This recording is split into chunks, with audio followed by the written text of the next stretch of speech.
And welcome back. Now we are in round 6 now for the GT SIM3D FTR event at Charlotte Roval, and I'm joined by Ian. Ian, welcome into the stream.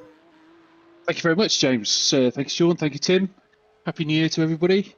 Hope everyone had a good one. This is my first race of the season, the year, sorry, not the season. So I'm looking forward to it. I caught the end of the last one. It looked pretty action-packed. And I see Emily came through with a good strat again, from as we noticed in the previous races. But yeah. Yeah, it was really good from Prismatic. They did get some damage towards the end, unfortunately. Emily lost out to Sim3D. And Sean Campbell made up 7 seconds. And as you can see at the moment, they've got a different driver in James Armstrong currently leading out in pro on a 1:15.5. Kurt Van Gut is currently leading on 1:62 in GT3 AM and a 1:18.36 from Mr. Steve Reynolds in the P Cup. And obviously we've got Casco, who we saw so well from JD Sim Racing in the GT4s there, Ian. Yeah, I mean, James is not exactly a new name to us, is he really? I mean, we know he's fast. And I think it was Calvin, I was saying that that James is fast, and it's just like I was just kind of nodding to myself. Yeah. So yeah, I think we're going in for a good one actually. Yeah, I think the next 2.5 hours, if it's anything like the first one, is going to be absolutely amazing. It was action-packed all the way through, and the 3 safety cars in very quick, close proximity of each other as well. It caused a bit of confusion amongst the field. They got kind of a bit bunched up there, and it unfortunately led to further instances which gave us 3 more safety cars. So I mean, hopefully, you know, from wanting to see the first one of the FTR broadcast that I've done, that was the first safety car I've seen. But you know, we're hoping we get a clean second race here, and not as hopefully as many incidents as we had in the first one. Yeah, I mean, I don't know what your experience is with Charlotte, James, but these curves are pretty vicious. If you see these cars bouncing, and some of them are leaving the ground entirely as they come across them, so you can see why sometimes things go a bit awry if there's a little bit too keen on the apex there. But it's going to be good. I'm looking forward to it. Yeah, it's definitely going to be a good one. You can see we're going around with Matthew Forrest at the moment, P9 in the P Cup with a 1:21.98. He's got to look to improve to get 1:21.871 as he's coming into the back bus stop of this circuit. As I say, the circuit hasn't got any fancy names. This one through 1 to 16 all the way through. So he's currently on circuit from past turn 10, 11, 12 and 13. And now he's just got that long run down 14 all the way down into the last chicane that gives him basically a straight start finish run.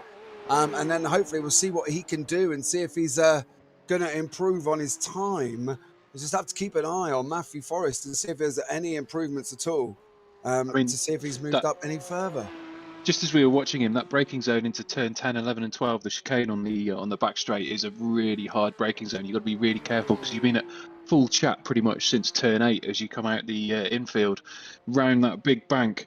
And you've really got to be careful, because especially with the P-Cups, because they lock up so easily if you're not really careful. And so that I do believe there was a few entanglements at that chicane last race. Would that be correct? Yeah, there was a couple of offs. We had Josh Wiggins spinning it round. We've just seen Matthew Forrest hit the wall there. We had an instance where cars were taking off. And then, of course, we had the Martin Pearson, JD Sim Racing Casca going across the final chicane. And both of them missed the chicane. Both of them got slowdowns and both of them had to hit the brakes before the start-finish line. Unfortunately for Martin Pearson, didn't quite get the brakes applied soon enough before going across the line. As we see Matthew Forrest there spinning it at the chicane. So that's what we're talking about. And they are the inside. It's them sausage curves that can really make you fly. Yeah, you can see it there with Daniel Taylor. It's literally in the GT4. It was literally full air, and unfortunately for Martin Pearson and Casca, they didn't get it stopped. But now we're on to racing. So we will. So we're going to see if we can get the grid up on screen at the moment. So In the GT3, he's got James Armstrong in first, Emily Howe in second, Winkler in third. Roy Mass is in fourth, Christopher Cook is in fifth, Jackson Lowry's in sixth, Tom Mao in seventh, Justin Nadir in eighth place. And Johnny Elia is in, Chris Van Gunt is in eighth, Justin Najaya is in ninth, Johnny Elia in 10th, David Van in 11th, Christopher Van der Put is in 12th place, Morgan Driscoll 13th, Corey Peters 14th, Timothy Van der Slambo, I believe, is in 17th, Elise Main 18th, Chris Soford 19th, Lilac Zayaya in 20, Kyle Mundell in 21st, Stuart Reynolds is in the P-Cup car, is in 22nd, Eagle Cost 23rd, Dominic Forster 24th, James Holman 25th, Isaac Bartley 26th, Rutenbacher 28th, and Alex Byans 29th. Matthew Forrest is in 29th, Roberto's in 30th, Oliver Cowendine is in 31st, Pete Plaistow 32nd. And then on to the GT4s, Martin Pearson is in leader, the pack is in 33rd overall. Casker's second in 34th, Trevor Anderson 35th, Daniel Taylor 36th, and Lee Belcher is in 37th. Woo! There you go. Yeah, the first 10, there's only a second between them. I think the 10th position was in 1.045 plus off the pole. So, I mean, that's pretty close, really. 10 cars within a second. Yeah, so we're quite fortunate at Charlotte. Ian, obviously, as you see, the time of day has dropped. We're heading into the night now. The track's really lit up for these drivers. So are we expecting night to cause an issue, do you think? Obviously, we're looking at cooler temperatures. So tyre management shouldn't be as difficult as it was in race one. Yeah, exactly. That was my first thought. You kind of took the words right out of my mouth there. The track's going to be all delicious and cool, and all the rubber's just going to be gripping as much as they want. So, yeah, you're going to get more grip and less tyre wear. So I think I don't know how many pits there were last last race. How many were there? 3. 2 and 3. 2 and 3. So I imagine most will be doing 2, and some crazy fool will probably try 1. I imagine. Yeah, that was pretty much a no-go in the last one because obviously the fuel situation, they didn't obviously have that option. But as you see, the drivers are going around turn 2 now on their pace lap, and so we'll just have to see how we get on, and hopefully it will be a all-out clean race for the second one. Absolutely. I mean, obviously, we just talked about the cold track temps, so that should help people be able to brake at the correct times and get the braking that they're expecting. So they should be able to make the chicanes better, because that last little touch that you were saying with Martin Pearson right on the final chicane, there was clearly they were both entering the chicane faster than they expected, and there was no. They both went straight on, basically. Yeah, well, they were side by side. There wasn't a lot of room all the way round, to be fair. Absolutely. No. So neither Cusker or Martin Pearson had much option but to jump the chicane, really. But as you say, it gave them both a slowdown. And unfortunately, Martin Pearson come off worse. Unfortunately, we think he got the 40-second penalty for not stopping his slowdown before the start-finish straight, before he crossed the line, sorry. So, but then again, there's not a long distance between crossing the line and that chicane in general, so it would have been very difficult for either man, really, to get it taken off. So, yeah, it's going to be an exciting one, as you see. So we've just heard that Prismatic B have jumped into the pits with Lilac Zaya. We'll have to see if we can get any information on what happened to them. I believe we still got Elise Main though in the B car as well. So unless they were running 2 cars in this round, which I believe they're allowed to do, but the lead car's points will only be the registration for their team, as I believe that's what I've read. Yeah. So so we'll just have to see there. So have a look in the Stewart's announcements. I haven't got anything at the moment, so we'll keep an eye on that one. But it's going to be an interesting one. We've got SIM3D and Prismatic A out in front. As we head round in the last one, we saw Sean Campbell make the jump. Pretty much now, James Armstrong is not making that same jump that Sean Campbell did. as we're coming into that chicane. Emily Howe really didn't get a good one on there, but she looks like, again, Emily Howe has lost out on the start, and that's allowed James Armstrong to get away. Emily's down in 4th now. There's Vin Glenn has got round. Chris Cook has got past her as well. So it's not been a great start again for Emily Howe. We know the Iron Woman basically will do the whole 2.5 hours on their own. As the cars come round the infield, round turn 5. And Ian, at the moment, touch wood, these guys have got away safely. Yeah, that was a beautiful, clean start, really. I thought I saw a little bit of a touch there, but coming around the infield, but excuse me. Yeah, there's nothing happening at the moment. We've got down in the P-Cup cars. We have to see what happens there, but they seem to have gotten away cleanly as well. And there's Martin Pearson. He's got an absolute flyer with Haskell behind him, 0.7 seconds.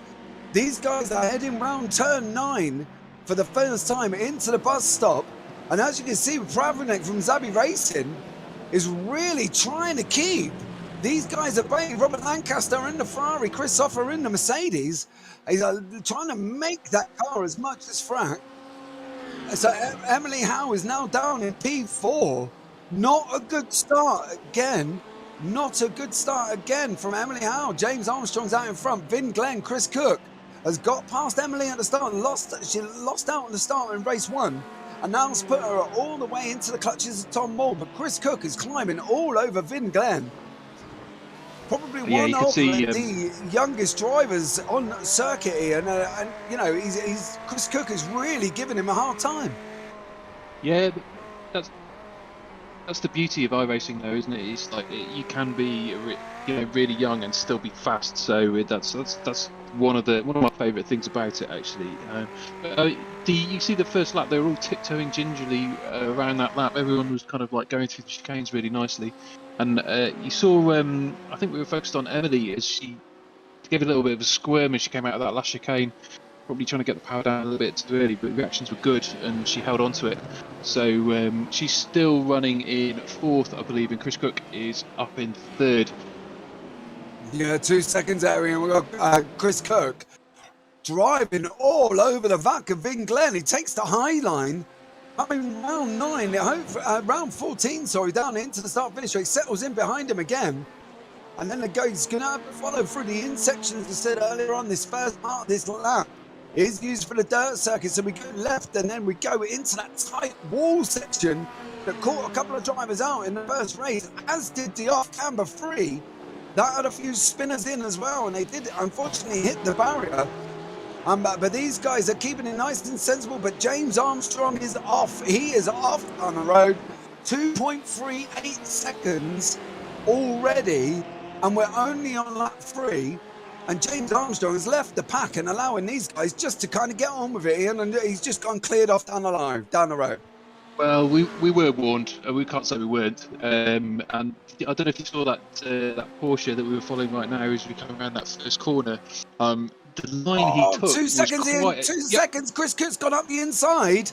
As he made the move stick going into the bus stop. They're too wide. It's not going to work. Chris Cook has come off worse. He did well to not hit anything, though. Yeah, look at that. Touch with Vin Glenn, but let's have a look at his rejoin. Did he get back on track? And Vin Glenn got away. Chris Cook has lost a bunch.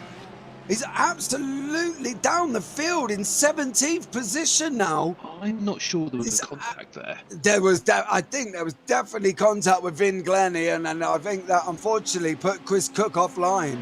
And unfortunately, we'll see what happens. So we'll have a look at the replay, but there's a recovering Chris Cook after his excellent start. And we'll have to see as he comes around the outside. He's on the left. It disappears, comes back on track. Nope. There is a little touch on the back. Yeah, he went over the curbs. The back end went out on the right. And I think, unfortunately, Vin Glenn just happened to touch that back end and just gave him a helping hand round. But this all the while, it has released Emily Howe now. 0.7 seconds back and getting onto the back of Vin Glenn. Yep, absolutely. I mean, I think that Ferrari was maybe a little bit ambitious to go in there. There's definite late braking going on there. I think they might have overcooked it a fraction. I don't want to do the driver a disservice, but it did look, though, carrying a little bit too much speed because the back stepped out before they contacted. It seemed to me from that replay. I don't know what you think, James. Is that the conclusion that you came to be honest, I think the back end has come out to the right, and as it come out, it got hit, unfortunately, by Vin Glenn trying to come past. So, you know, I wouldn't really say Chris Cook did bounce the curb a lot on the first part of that chicane, which unsettled the car. But unfortunately, whether or not there was anything Vin Glenn can do, I think there was enough space. If anything, I'd probably go down the lines of racing incident. But we're just, if it does go to the stewards, I'd be surprised if anything come back other than that. But this is Tom Moore at the back of this field, Ian, and he's at 0.8 seconds, kind of in the ideal position really this early on. Absolutely. I mean, you've got that long curve turn 9 to really draft as soon as you're within that second. So there's a lot of time to catch up there, and there's also that braking zone on turn 10. So there's lots of opportunities to kind of make up a few tenths as you're coming round each lap. And but that, I don't know if you noticed, James, that Porsche as he turned into turn 1, it was kind of, he left it really late and then just lurched, pulled a strong left and lurched across, and the Ferrari kept a much milder line. And I wonder if that's car setup related. They've done that deliberately so they can turn in as late as possible and get that power on faster. Yeah, I think it's turn 1. There's numerous lines there. As we see Chris Cook trying to get, he's come back through. He's come back through on Robert Lancaster. He's got the job done there. That's put him up into 16th.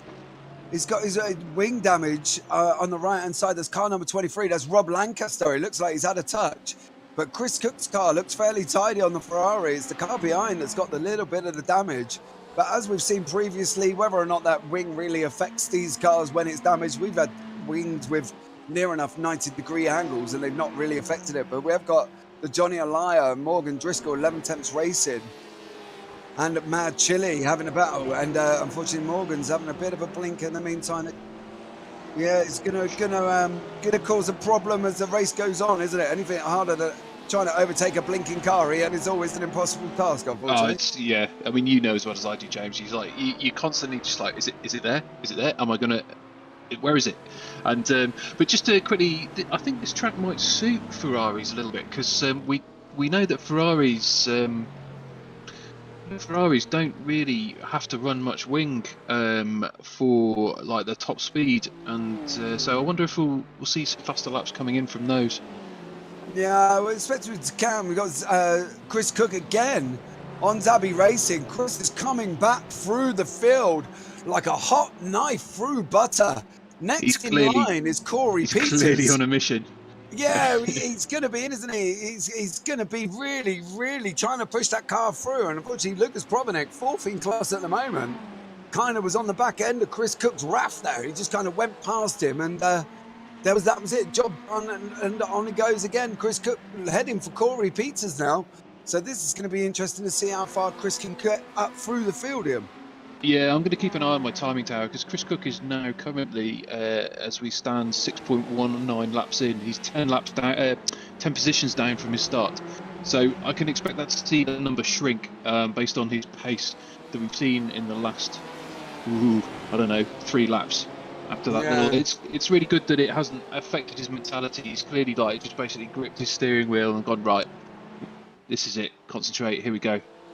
I think, to be fair, that's probably all he knows. We're just going to have a look. We believe that Justin Najo has had, unfortunately, a crash. That's with one of the stage 1 cars. Oh, no, is that FTR? Oh, and stage 1 all at the same time. Yeah, you can't get free in that space, unfortunately, and that poor pickup FTR was on the outside there. Didn't really have a lot of options with that one. He was already ahead, so yeah, we can't really blame him for that. BSIM Racing is pushing up as well. Chris Van Gook, they're 2nd overall in AMS. As Mad Chili Morgan Driscoll goes up the inside, gets the job done. That was a cheeky late break there. He saw his line. I don't think he saw the car just jerk. He was like, I'm taking a better line here. I'm having it. And then there's severe late braking. And actually, as you say, got it done safely. Yeah, he got it done safely. But this is where we saw the trouble in the beginning of race 1, where all the cars start catching each other in that infield section. And, you know, it's hard enough sometimes driving in the day, let alone driving in the night. Obviously, this track's well lit, but it's a bit of a mission through that infield. Yeah. So, I mean, that turn 5 and 6 and 7. You didn't answer. You didn't tell me whether you've had any experience with Charlotte, James. So I don't really know. Yeah, the Roval one I've had. Yes, the Charlotte. Yeah, cool. Roval, Right. Roval So track. you know full well that trio of turns 5, 6, 7 are just horrific. If you get 5 wrong, then 6 is wrong, and then 7 is gonna be wrong, and then you've stuffed 8 for that long.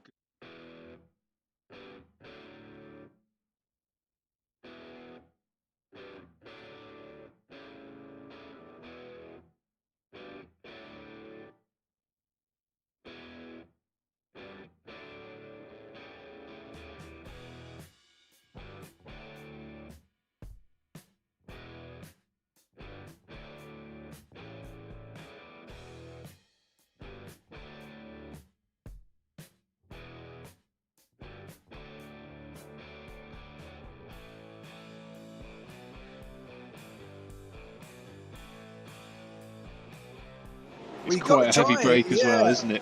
And then down the hill, and then out into 7, and then round for 8. So we are going to awful wall. If you get it wrong in 6th and 7th, and that wall, you're going to hit that. And then that's, especially with these cars, like if you hit it with the front, then you've got steering damage and it's pit time. Yeah. It definitely is there, unfortunately, as you see Chris Van Gutten in SIM3D. Morgan Driscoll from Mad Chili in front of him. You see we've got bound of cars coming into our vision at the moment. There's cars literally all the way around the track. There's probably about 400 meters of clear space, if that, on the whole circuit.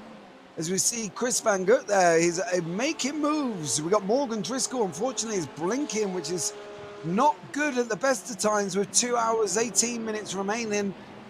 It's a difficult one, isn't it, unfortunately, for Morgan Driscoll, because obviously we know he's blinking, we can see he's blinking, but he kind of doesn't, Ian. That's right, yeah. I mean, it is tough. What can you do? It's not even your fault. It's the internet's fault.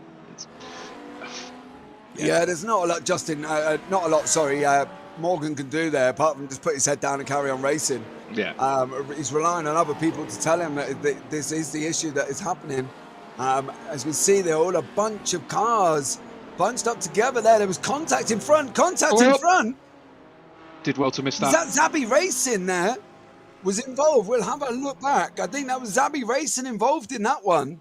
That wasn't, I don't believe that was Chris Cook again, but it was Zabby Racing car number 23. Was that Robert Lancaster? Both of them involved, unfortunately, in that accident. Yeah. There you go. There's Robert Lancaster there from RPM Racing.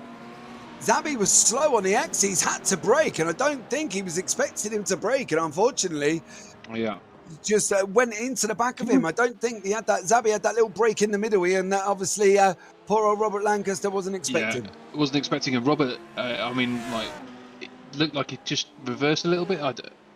From that replay, I don't know. That might be. Zabby, unfortunately, with Lucas Provenik, just kind of braked in mid corner where you're coming off onto the accelerator to try and get your power out, and unfortunately hit the brake with the cars in front. And unfortunately for Rob Lancaster, he kind of went into the back of him as that braking just after he slowed his car down. So it was a bit of a you can absolutely see why, because you need a good exit from 8. So you can see why people were on the power. But I wonder if that Ferrari was. Like, he braked because he just felt a little bit uncomfortable. He'd maybe taken 7 slightly wrong and needed to resettle the car, and that obviously caught Mr. Lancaster out, sadly.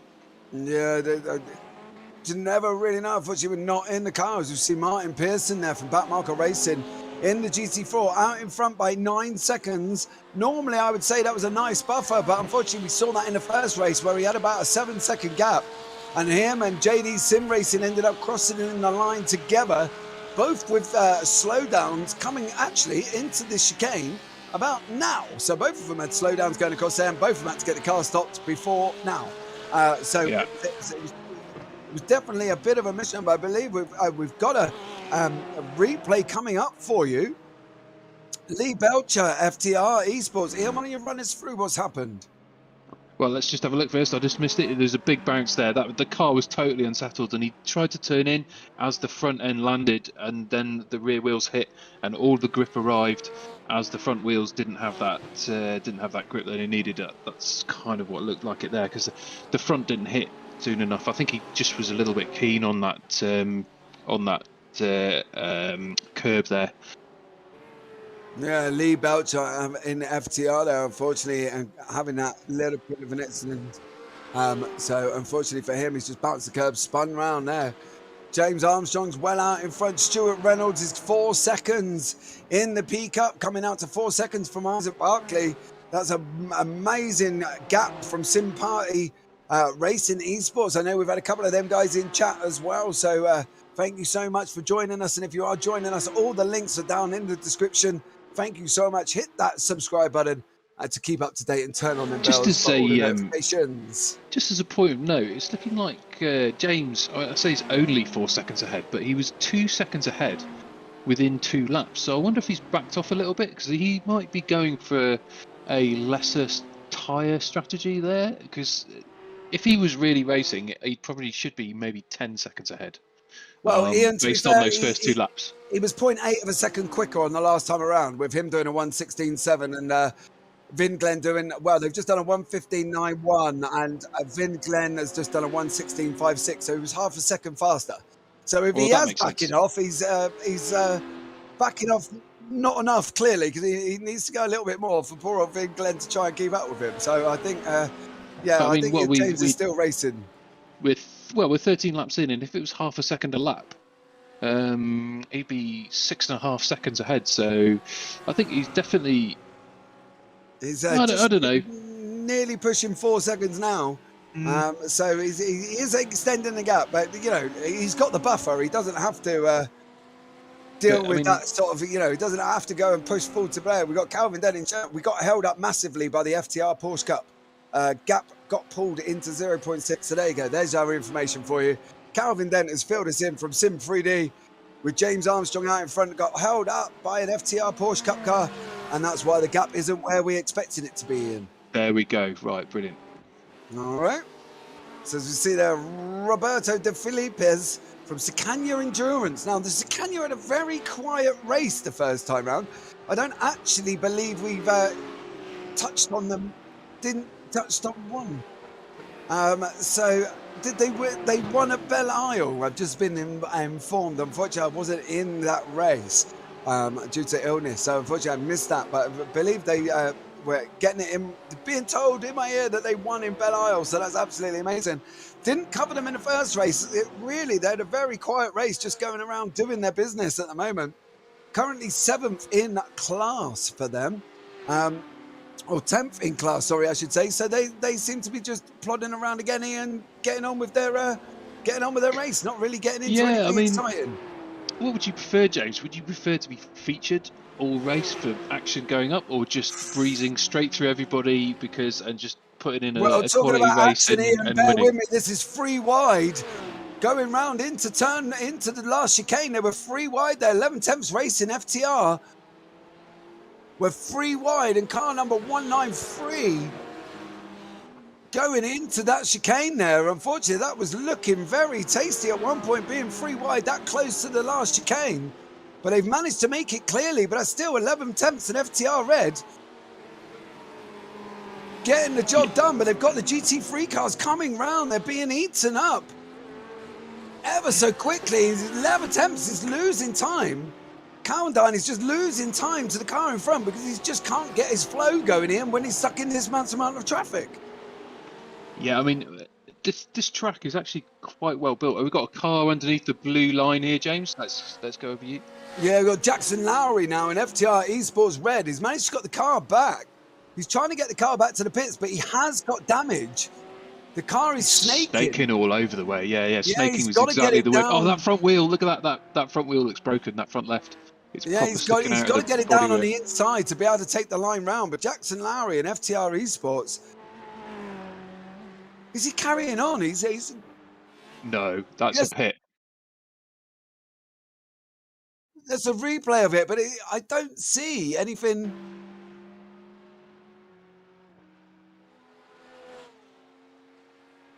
No, he hasn't got any damage on his car.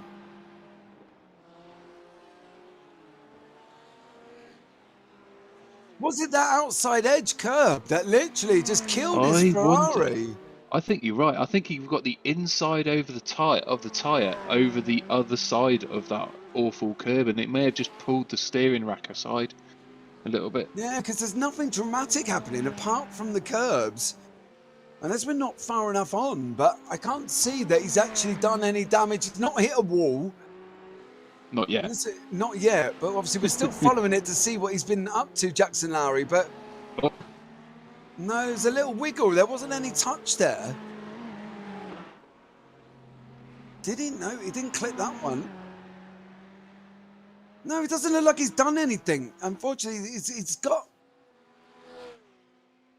We're going to follow around with Jackson Lowry from FTR Esports Red to see what he's been up to. He's obviously hit somewhere. He doesn't seem to be struggling massively right now. I mean, no, it doesn't look as bad as the crabbing we've seen on just he a minute was ago. Fighting it to stay in a straight line when we saw it. Yeah, I don't know. Maybe we're not just some more big curves coming up. Right, here we go. Let's see what happens. Oh, there we go. Yeah. That's going to damage it. It hit the wall, isn't he, unfortunately? To be fair, it was a result of hitting curbs because he couldn't slow down fast enough and kind of went straight on a little bit and hit that corner. Yeah, he's back out on track, 13 overall, 24th overall, 13th. Not well. He's got 13th in class, I believe now. But this is Dominic Forster with Kyle Mundell from Equipment Geek Racing. Just getting past them guys there, nice and cleanly into the bus stop, and that allows Kyle to get on his way from Equipment Geek Racing there. Tom Moore, Emily Howe, right close to each other going into the final chicane. They've got to be looking at a better run. Stay out the wall. Oh, Emily Howe just caught it a little bit. Touched the wall. It didn't look like it affected her, but Vin Glenn was on the left-hand side there going into turn one. We have to follow. We're just following this battle through the intersection of down in 4, 5, and 6, and we'll see what happens to Vin Glenn as you saw him briefly flash past us on the left-hand side into turn one. Emily didn't look to contact too badly. Here we go. What's this? So Vin Glenn coming down into turn one with 225 beside him, and did he? Greenleaf Racing touched Vin Glenn and unfortunately spun him into the wall. So that's Vin Glenn in the wall. Thanks so much, really, of Greenleaf Racing now, unfortunately. There's Greenleaf snaking, and we're looking like he was on a bit of a snake mission, but he seems to be settled back down now. Yeah, I mean, like he was inside that blue line as well, so there'll be maybe an investigation there, I think, because of the new rules for this this track. Unless it's avoiding action, I believe, James, then you can't sit inside that blue line. So there might be an objection there at some point. So we've had Chris Cook now, Ian. He's back up past Justin Ajay. He's past Corey Peters, past David Slambuck, past Roy Maz, and obviously with his incident earlier on, he's got up. He's -5 now. There we go. So that's 5 positions in, I don't know, how long's that? 6 laps, something like that. Yeah, he's done really well with Chris Cook. So we've got Chris Van Gut there going in turn one. He's got Morgan Driscoll from Manchilly right behind him. 2 different classes, guys. You can tell that from the windscreen stripes across the top. Green is pro, orange is am. Not that we've seen much of it, because we did have Johnny Alaya leading the last race at one point from the safety car. So it's going to be quite interesting to see. Both of these are really kind of around the same pace, 117.89 and 118 for Morgan Driscoll last time around. So it's going to be an interesting battle to see what Morgan can do here. What's Igor Kospin up to, Ian?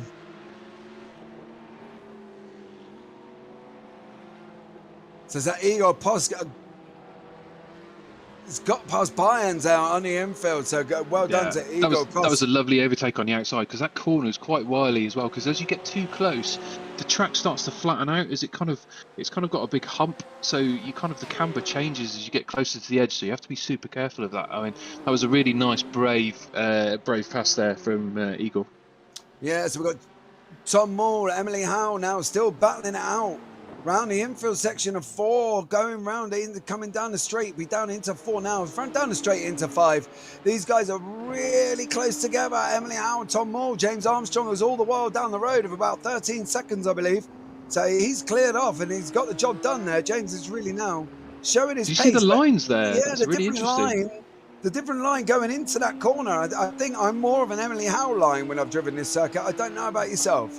I'm more of a sideways avoid the wall line, actually, James. Oh, well, there you go. Different lines. He's on board with Emily Howe on Emily Howe's nose. Coming up to the back of Tom Moore of RD Sim Sport Prismatic Motorsport A. Out through the chicane section they go. Car in front shouldn't really be an issue. These guys are going to tow each other all the way down. The gap is closing in, but I don't know if it's going to be close enough going into the last chicane on this one, especially with that FTR Porsche in front. Yeah, I mean, like, you need to clear that back traffic, and they've done that nicely, actually. Look at the size difference of the cars. That is really astounding.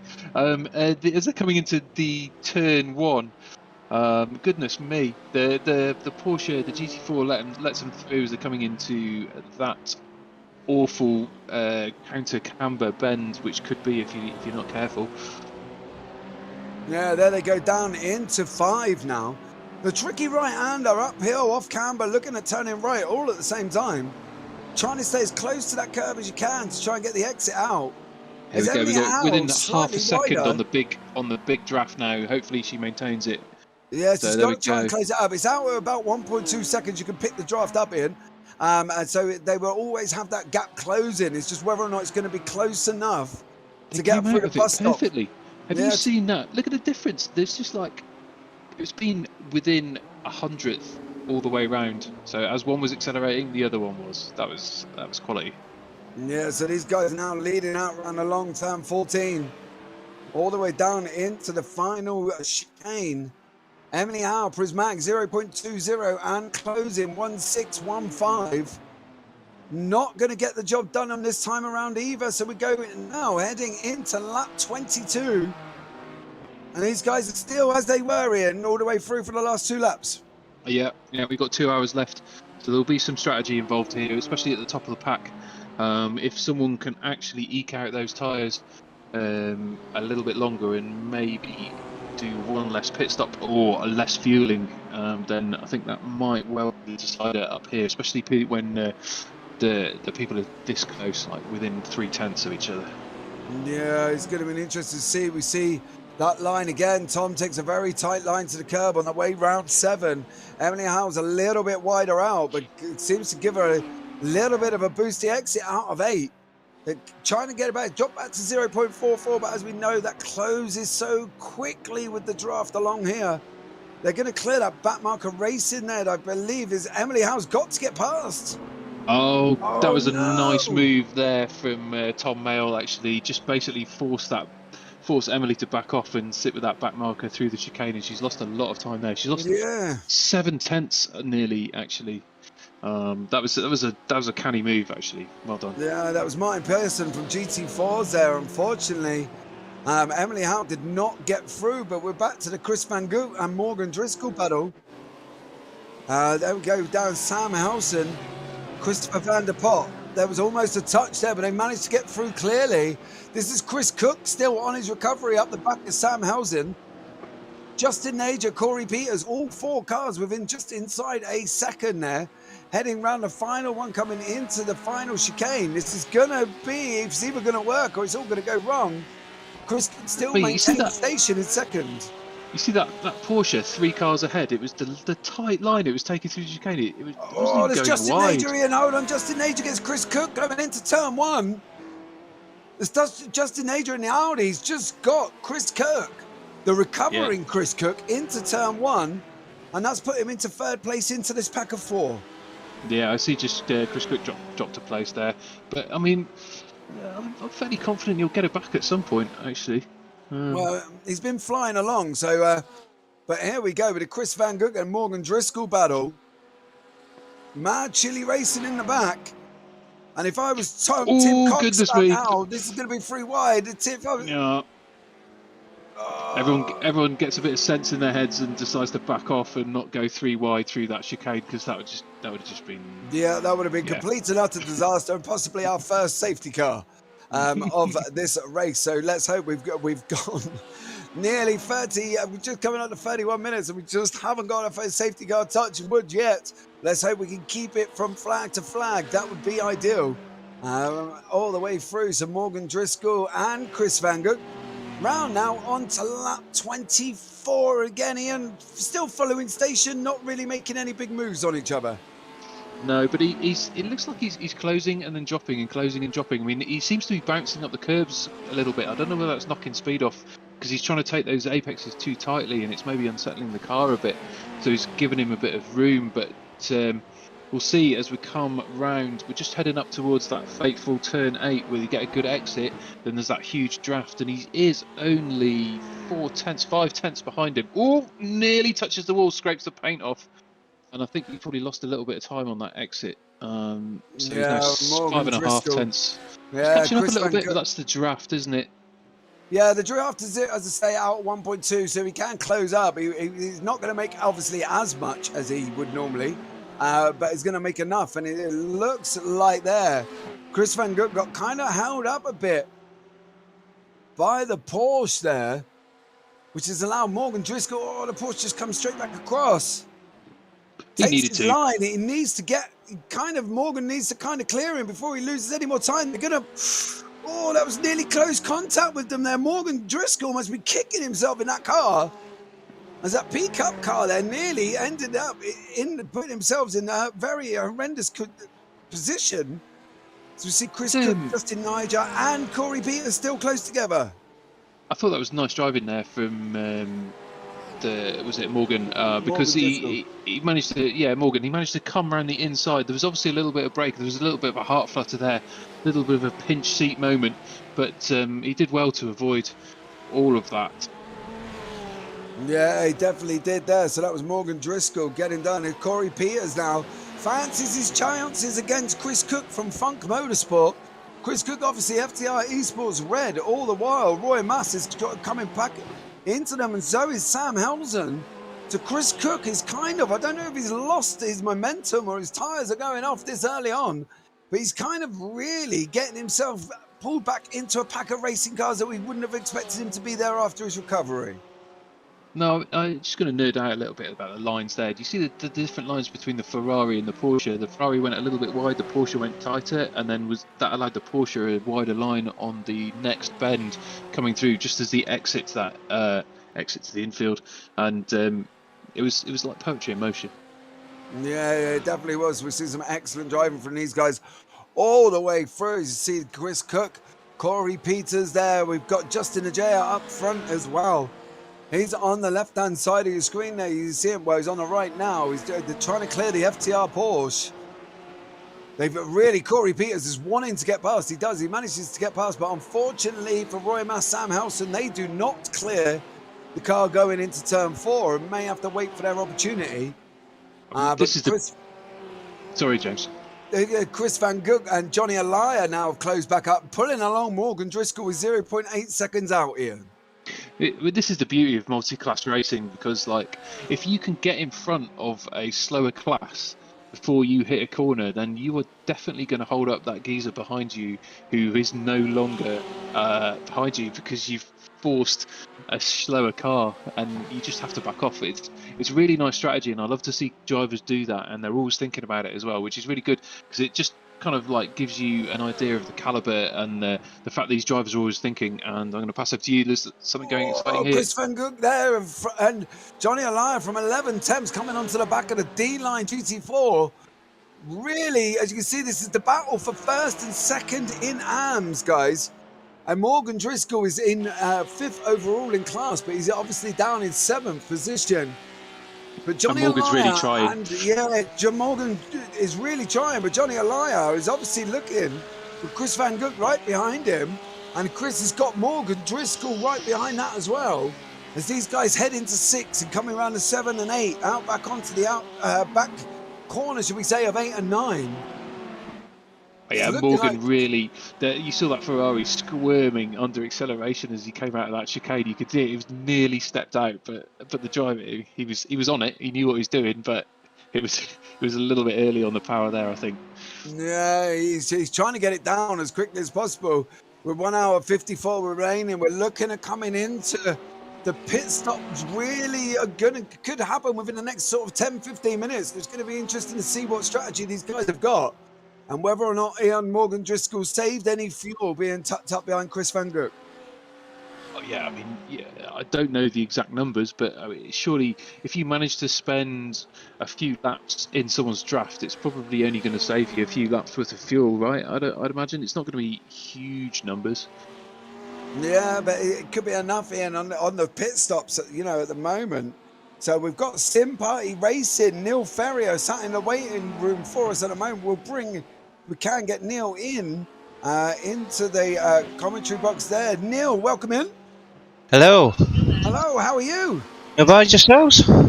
Yeah, not too bad, mate. Not too bad at all. How's the car getting on in this one? It's alright. Can't complain. Stuart's at the front at the minute. Considering it's we stepped in to replace Matthew and Ryan for the last round there, so yeah, it's gone alright so far.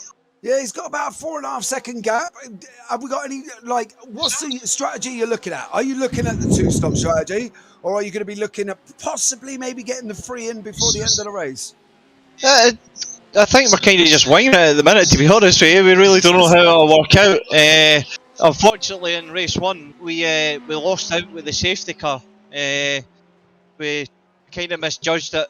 We should have actually pitted when the rest of the guys pitted, but we hopefully have a clean race here. It's went longer at the minute than it did in race 1, so we'll kind of see how it goes for here. But at the minute, I'm kind of just leaving Stuart to do his own thing, and then he'll go home when he wants me in the car. Yeah, so you're getting in the car later on in the race? I believe so. Unless Stuart says, nah, he wants to. It looks like he's having fun out there. He enjoys this place. I don't know how, because it's not my strongest circuit on the server, that's for sure. But he's, yeah, I'll see how it goes. If Stuart's up for going to the end, I'll let him do it. If not, I'll jump in for a wee while and take the car to the finish. Yeah, this track's sort of one of the difficult tracks during the day. Obviously, we've got Stuart and yourselves looking at doing it at night time. Tell us from a driver's point of view, what other difficulties does that bring to the racing? Yeah, it's round here it isn't too bad. With it being an oval and there being lights there, so it's not as dark as it would be like say Le Mans or Monza, places like that. You've still got a bit of light, so it's not like particularly hard.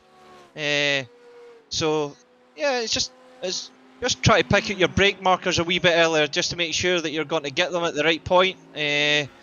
And obviously you need to watch for a lot of traffic as well. So as I'm watching Stuart, he's got a GT3 Ferrari behind him. Yeah, it is. Yeah, I don't know. I think that's Jackson Lowry and the recovering Jackson Lowry. So I think he's just unfortunately got past him.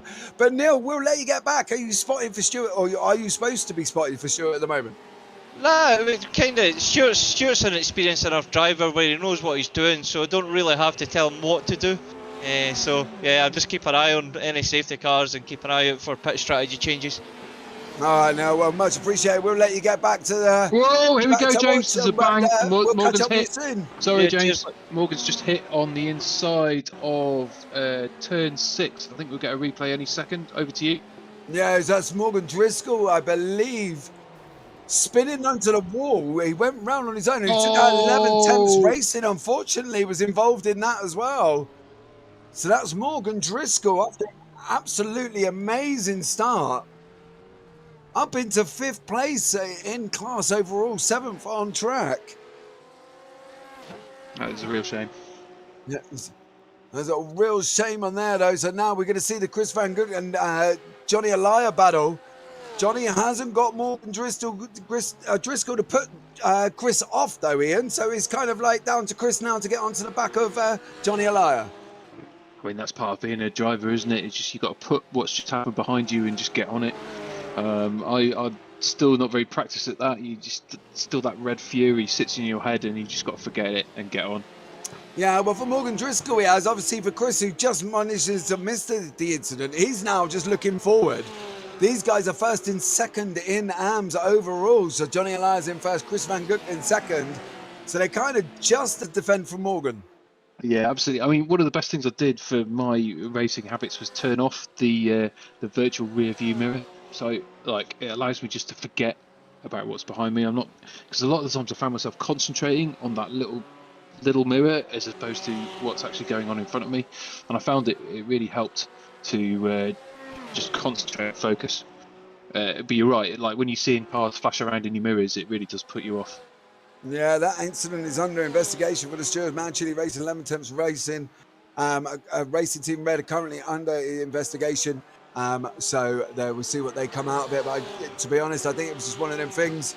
Morgan had already spun, and the 11 Temps Racing car come round, and unfortunately there was contact made. You're kind of a passenger at that point. When it happens that quickly in front of you, and you're doing like 120k, then yeah. Even if you want to brake, the car won't let you. Yeah, so this is car number 111, 11 Temps Racing in the GT3 AMS. We got Chris Van Gook behind us, closing up rapidly now. He's really piling on the pressure and really getting onto the back of Johnny O'Leary. And I think within the next couple of laps, we're going to see this materialise. What's Roy Mass been up to, Ian? Let's have a look. All right, so he's just coming around the inside. That the 278 moves like back behind him into the stream, and as they're banging into this corner, it's just a nice clean chicane exit. A little bit of a bounce there. Yeah, it does seem pretty clean there. Right, well there you go. So that's Roy Mass there. So here we go, back with a Johnny O'Leary battle. Unfortunately, Chris Van Gook has lost a little bit of time. He's being flashed by a casket from JD Sim Racing there. So I'm not quite sure what he's upset about. It must have been as he's gone past him. But there you go. He's closing back onto the front. But all the while, we haven't even mentioned James Armstrong out in front. Currently got a 20-second lead. Yes. 1 hour, 47 minutes remaining. And, well, I think James has kind of just cleared off down the road. Didn't fancy racing today and has taken the lead. And he's gone well away, isn't he, right about now? Yeah, you could imagine him sitting there smoking his pipe, you know, having a read of the paper. Well, he's just like just rinsing everybody.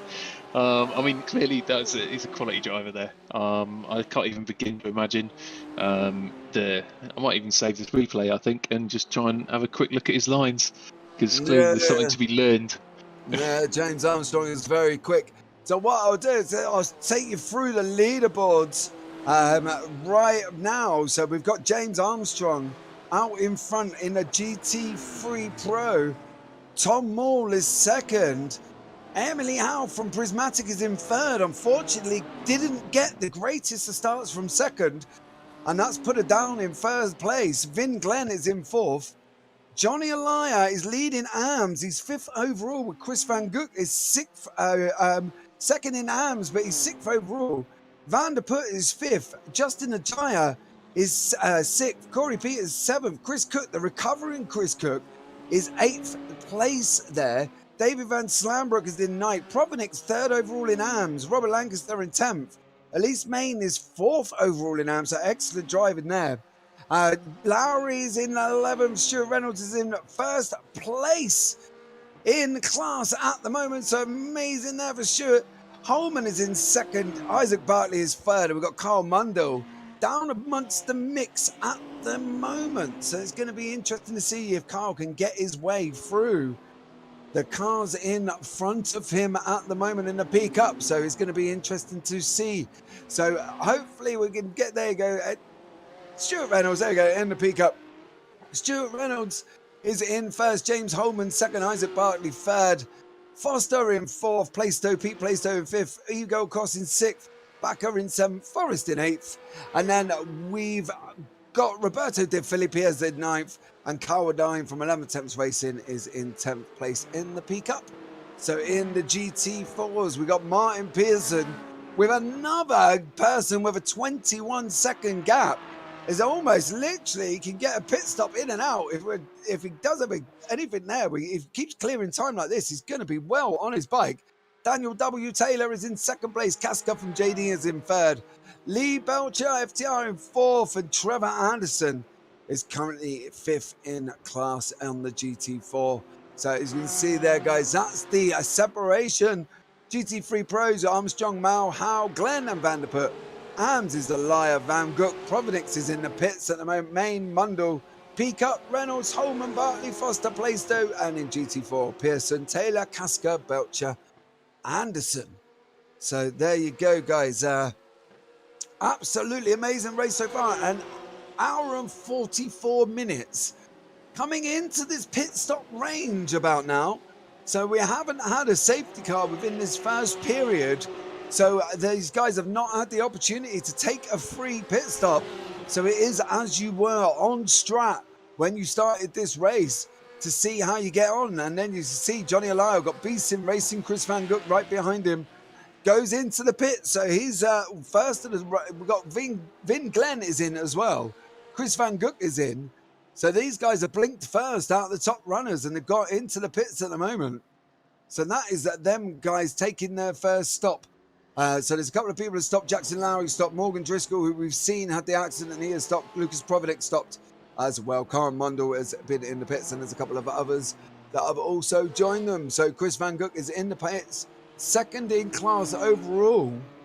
Doesn't look like he's in any danger of losing it to Providic. I've got to be honest. You know, there's quite a gap, so he should be all right. Sean Campbell, how's it going? Well, your man James Armstrong, as you can see from the timing tower, currently in the pits, but was 21 seconds ahead. Sean. So I'm guessing it was, yeah, it's going well for James, really, when you think about it. But Tom Moore was in second place. James is on the pit exit, I believe, or is he further around in the pit lane? They're going to be close. Yeah, Tom Moore has taken the first position. Emily Howe is up into second. James Armstrong is in third. But obviously, the guys in front of him, Tom Moore and Emily Howe, have not pitted. So James is having an absolute, will have an absolutely amazing race. And obviously, once they come out of the pits, they go in and then he should be able to retake the lead. But he has been in the pits quite a long time. I believe he's back out on track now. So this is the recovering Morgan Driscoll from Mad Chili. Had a spin and unfortunately got tagged by 11 Temps Racing on that actual corner there as well. So Morgan Driscoll from Mad Chili is on a bit of a recovery. Daniel Muff in front of him at the moment from Deutsche Bank. So we're going to have to see how these guys get on. And I believe we've got Ian back in the booth. Ian. Just looking at the punch that Morgan took from that wall collision, the fact that he's only half a second behind and only lost one place, that's pretty good, really, when you think about it. Don't forget, Ian, he's had his one pit stop and he gets a fast repair. So he has pitted and he's fast repaired at the same time. So that's why. Let's hope for no more. Morgan Driscoll was, there's no accidents. fast repairs after this. They get one fast repair, and I believe Morgan Driscoll would have taken it after that. So so Carl, that's why he's obviously not losing the time that we're expecting. That's really cool, though. Yeah, so that's all good. So there you go. So Carl Mundell, fourth in class at the moment. Robert Lancaster is in the pits. They're going to be overtaking him now. Tom's just going in the pits, I see. So Tom Moore's in the pits. It's going to allow Emily Howe out in front, but that will be. She's obviously not pitted. So Emily Howe is not pitted. So James Armstrong should retake the lead when she does pit, Ian. Yeah, absolutely. I mean, like, with that kind of lead, I suspect even if she didn't pit, he'd probably do well, because clearly the lines that he's got around this track are streets ahead of everybody else to have that kind of lead. So, yeah. Yeah, I think he's, as I say, he'll get it back once. Obviously, Emily Howe pits. It's just whether or not how good the laps have been. For Emily last time out, 118.32. She's in the pits now. So we should be able to pick up the recovering James Armstrong after his pit stop. Should retake the lead. We would have thought, but this is obviously Daniel Muff out on track at the moment. Gone past Kevin De Winter. We're letting the timing tower settle down, guys, because it is really going crazy. Justin Najaya is in front of him at the moment, but there's Brian Crawford. Just about to pass Emily now. Yeah, James Armstrong. just taken first in class. So yeah, so that's James taking the job done. It's how she comes out on Tom Moore. Yeah, it looks like everyone's taking a similar pit time in that class, so she's got a good 10 seconds left. So is she going to make it in front? She might make it in front of Tom, actually. No. No. Oh no, there he goes. Unfortunately, no, not. I was reading. She's I was on misreading. the pit exit though, so it's how close they've come out together. There's Tom Moore. There is Emily Howe. Yeah, not much. Not much, but enough that obviously Tom's off round the next corner. So Emily's got her work but cut out on this one. As we see Stuart Reynolds from SIM3D Racing there. We've got Lucas Provenik from Zabi has just overtaken him. Stuart looks very comfortable in that car, and for SIM3D Racing, he looks really quite amazingly comfortable, and it doesn't really seem to be having any challenges this afternoon in the second race. No, I mean I've noticed that you've been partaking in the P Cup this season as well, James, and so obviously you know what a tricksy beast this car can be if the power's down too early, and it will just swap ends on you without warning. I don't know if you feel that. Yeah, this is Oliver Calendine going into turn one. He just runs on there, unfortunately, for 11 tenths racing, and so has to back out. Yes, I have been partaking in the P Cup this year. Not to my credit, I've got to admit the P Cup at Okayama. Well, I was just Bambi on ice pretty much. But here we go with B-Sim Racing and 11 Temps Racing coming down into the backside bus stop. This is a battle for first and second in AMS, guys. Fourth and fifth overall. And here's another one. Daniel Murph now going up the inside of Justin Najea.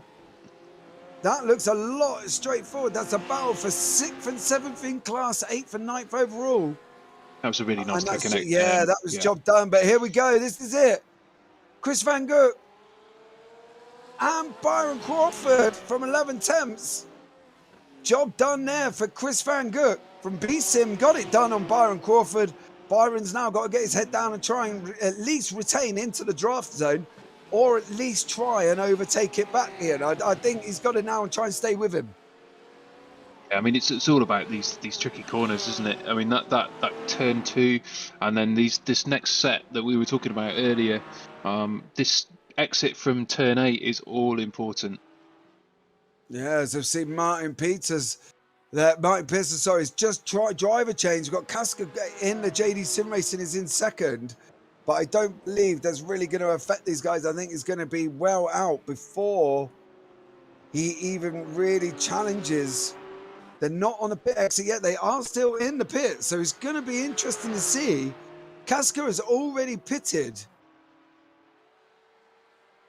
Are they out, or is he still sat there? He's still in the pits. Kusta is still in the pits. Yeah. He's been there? He's been there for a long time. Yeah, actually. That was a long stop. Backmarker Racing Blue, second overall in class now, from having a 20-second lead in down to being in second position. If we look at the rest of the class, we should, instead of saying it was a long stop, then we should say Casca had a very short stop. He had a 33-second stop compared to everyone else who was pitting at over 1 minute. So why has he stopped? Hold on 2 seconds.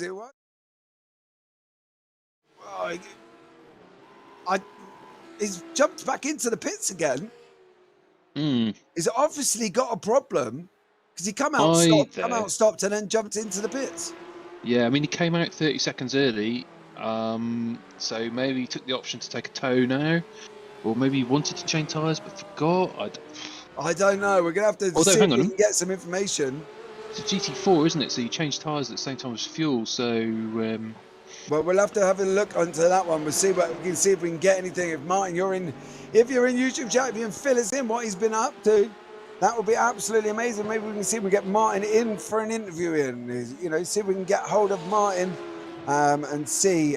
So there you go. At least the information that we had at the beginning with Lilac, at least registers as Prismatic Motorsports accidentally instead of Prismatic Motorsports Team B. So the Prismatic Motorsports Team B is not being used, as we went with a one driver does one race and the other driver does the other race strategy. So I registered for the race to be on the standby just in case, but since we are in different teams now, then at least we'll have to power through the through any unplanned issues. So we got Elise Main there now going solo for the next 2.5.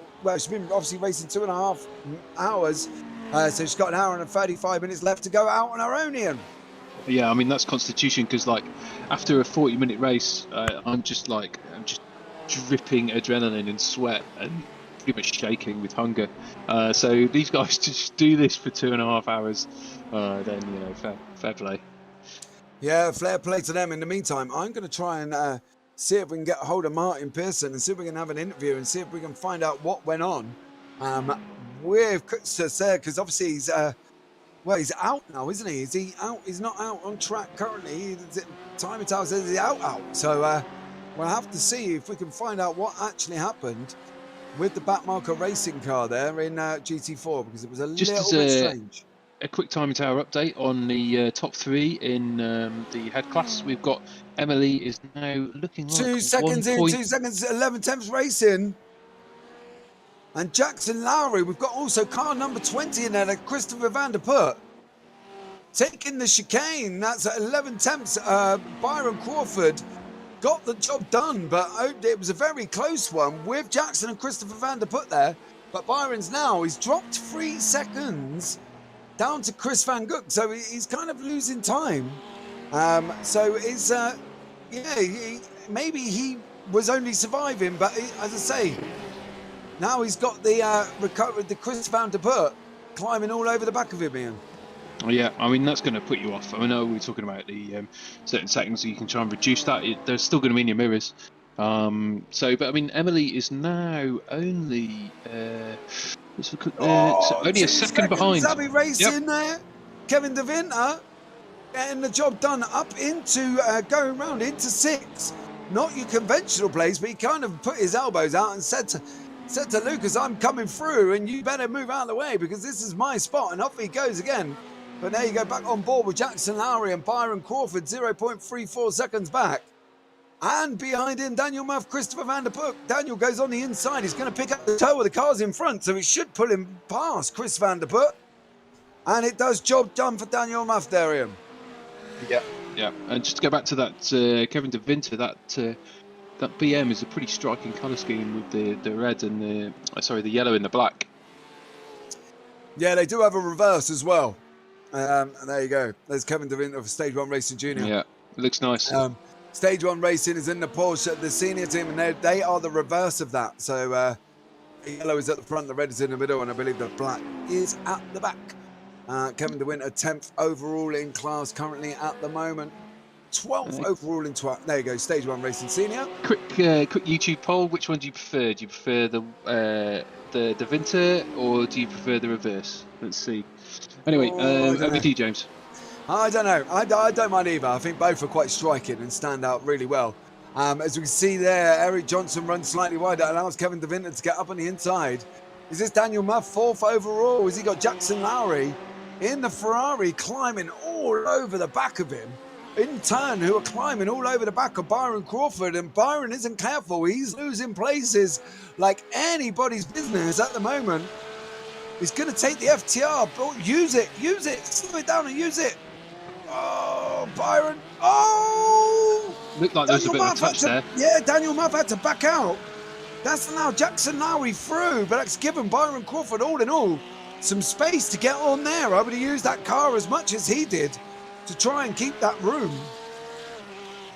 I don't know, it seemed like there was when we were riding on board, it seemed like the car squirmed. Whether there was a little bit of a punt or not, I'm not sure. Let's see. I think it's just...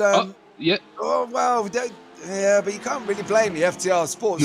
No. Car. He was bumping over the curbs, you know. Ooh. There was a second push though from Daniel Muff. That was a little bit restrictive for that poor car. It's really striking though when you see they're coming up on the GT4s, the sheer size difference. They just look like little dinky cars.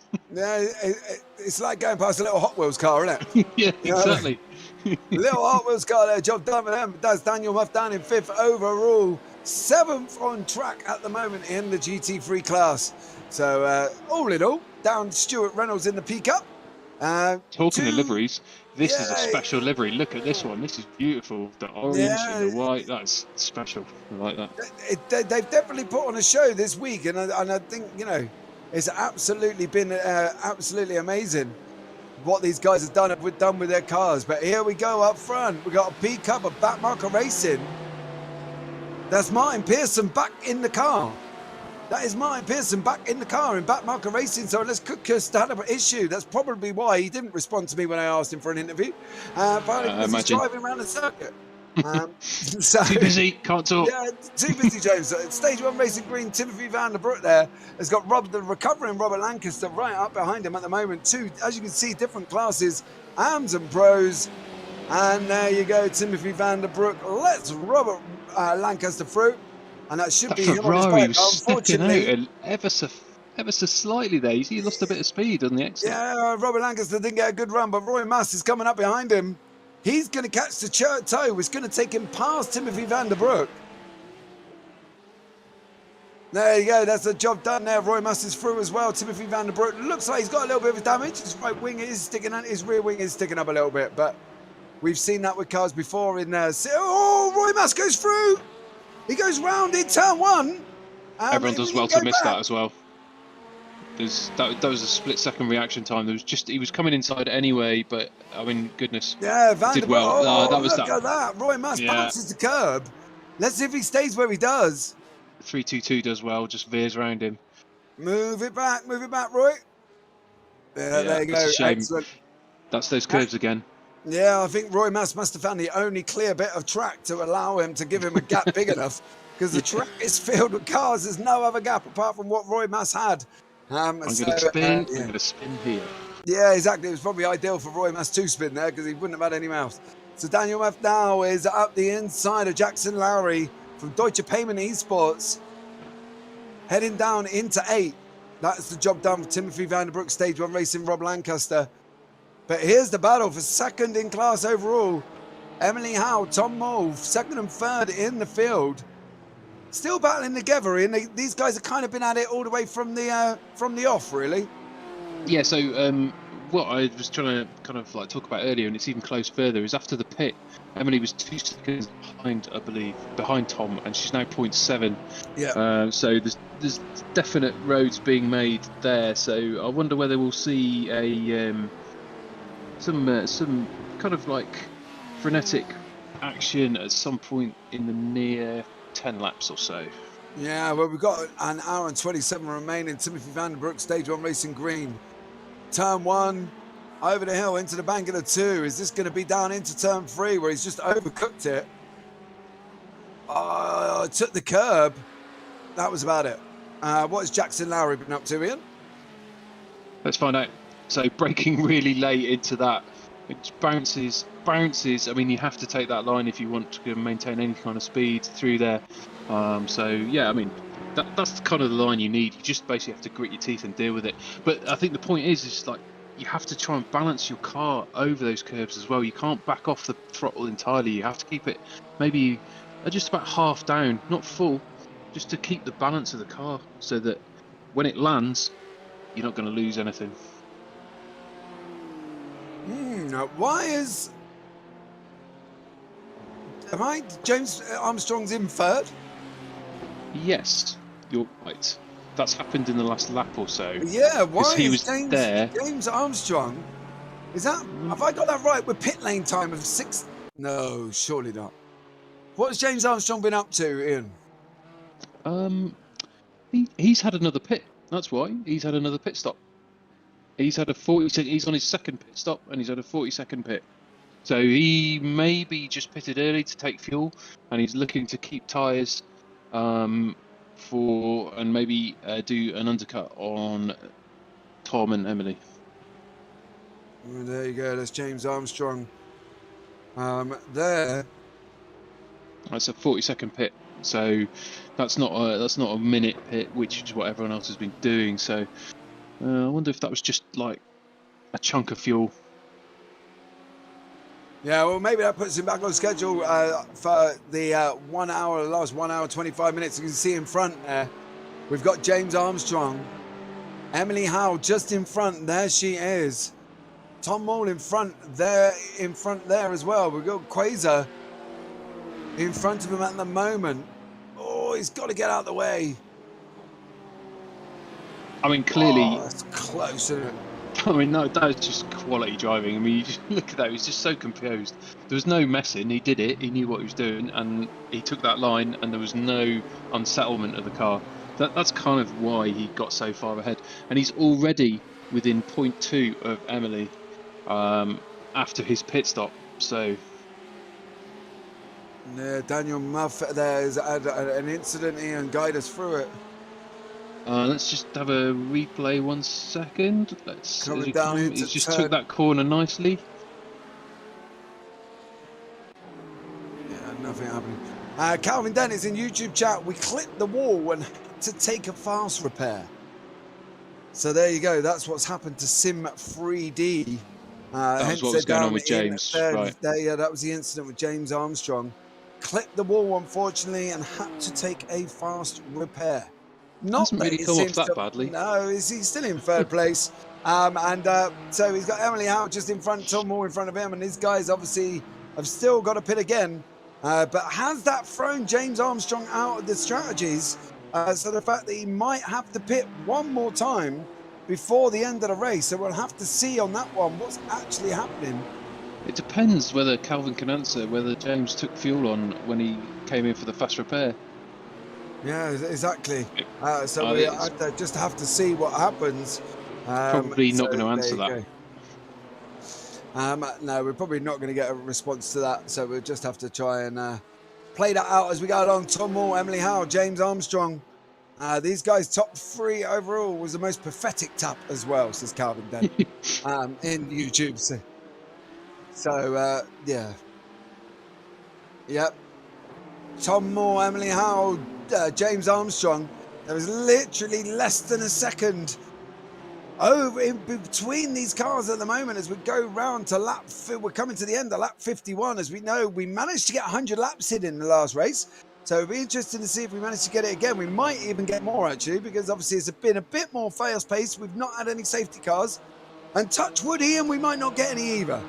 All BMWs as well. I mean, there's been a lot of favouritism over the Porsches of late, and now that we've got the top 3 in BMs, so this is kind of cool actually. It's nice to see different teams selecting different cars and actually bringing it to the Porsches. So, and you can see James Armstrong is really coming up on the back of Emily, and he's he's 2/10 behind. So this turn 8 is going to be crucial, because I think if they get a great exit, then we'll see a pass on this big turn 9.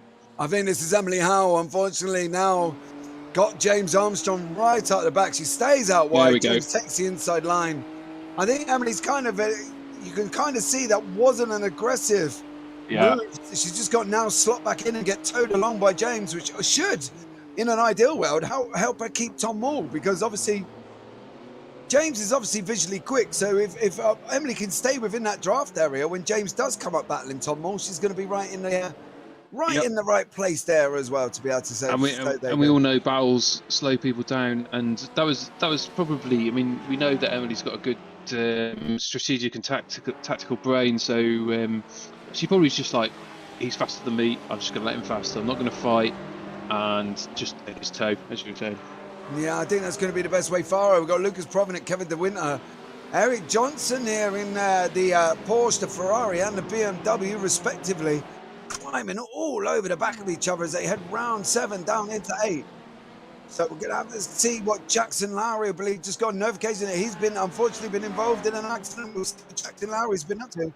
Zabby Racing on the right-hand side, Kevin De Winter on the inside, as they're heading round the back into the back bus stop. Is this going to be 3 wide? That's not. They clear the Porsche, but unfortunately that doesn't allow Kevin De Winter to defend his plexus. Lucas Provenant, Zabby Racing, got the job done there as well. So let's see. I can see that we got Jackson Lowry. He's currently, is that turn 1 again? Yeah, look, just spins it round, and that's actually down in 8. Don't hit anyone, Jackson. That's actually down in turn 8 before you get onto the banking for the first time, and that's Jackson Lowry spinning round. But back so on much board. time lost there. Yeah, but he's gone in the pits, but he didn't. The only good thing is he didn't end up all the way around. He wasn't facing the, he still got the opportunity. But here we go. Tom Moore, James Armstrong, Emily Howe's now a second back from these guys. trying to keep up with them. We did have a brief moment of somebody on the left-hand side of the screen. We'll have to see who that is. James is looking racy here, and I think this is going to be, if he holds on till 8, I think this is going to be job done for James Armstrong. Yeah, I reckon. I mean, like, yeah, I mean, we've seen he can get a great exit out of this Infield into that huge bank curve. So let's just see. We'll follow him online right now, on board, sorry, and we'll see what's the gap. Yeah, he's got his accelerator down now. He's gotten there. That's it. Tom Moore's up. Unfortunately, the cars in front have gone too wide as well. Tom Moore is going to want to clear at least one of these, if not both of them. The gap's holding. Yeah, he's got to use the inside. He's got to use the inside line to try and keep James at bay before he gets out onto that next curb. He wants to use that GT4 there. Don't go out there. Tuck him up behind him and then use him all the way around. James has done that. He kept James Armstrong at bay by using that RD Sim Sport teammate car in the GT4. So that's another lap that Tom Moore has survived out in front here. He's only got about 49 laps, if not more, to go to defend from James Armstrong. Yeah, I mean, what do you reckon, James? Should we have a sportsman's wager? No. 5 laps or 8 laps? I reckon by the end of this lap, and the fact that Tom Moore's just had a little bit of a wide motion going around 4, coming down into 5. The only good thing is he's got 2 cars in front of him. They might be able to use as defenders. They go through traffic. To stop the attacking James Armstrong. Going there. He's got to get past that FTR esports car. He wants to be taking the inside line if he can, coming round 8. Put James on the outside. Don't allow him to go through. Don't go. You've allowed them to go 3 wide. They're 3 wide. They're 2 wide now. They've cleared the Porsche. Tom Moore, you've got to use the car in front. James clearly thought. Did you see that slingshot? James clearly thought he was going to get him, didn't he? Yeah. But this is Sim Party Racing in front of us. Stuart Reynolds, I believe. He's got to be looking at using that car as a draft unit to keep in front of James Armstrong and then drop down and try and cover the gap. There you go. James was tucking in down the inside and just using the shorter track length. He wanted to get it done, didn't he? He wanted to keep staying behind. He cannot let 2 tenths. If Tom Moore gets past the car and James doesn't manage it, Tom's going to open up a little bit of a gap. But obviously we've seen how quick James is, so I'm not expecting the gap to stay out. But I think look at him. Oh, he's showing his nose. Oh my goodness me! No, he's forcing Tom wide. He's got it done in 3 and 4. There's James Armstrong. What a racer! Oh, they might go around a swap. Sticks his nose out, coming into 5, 6.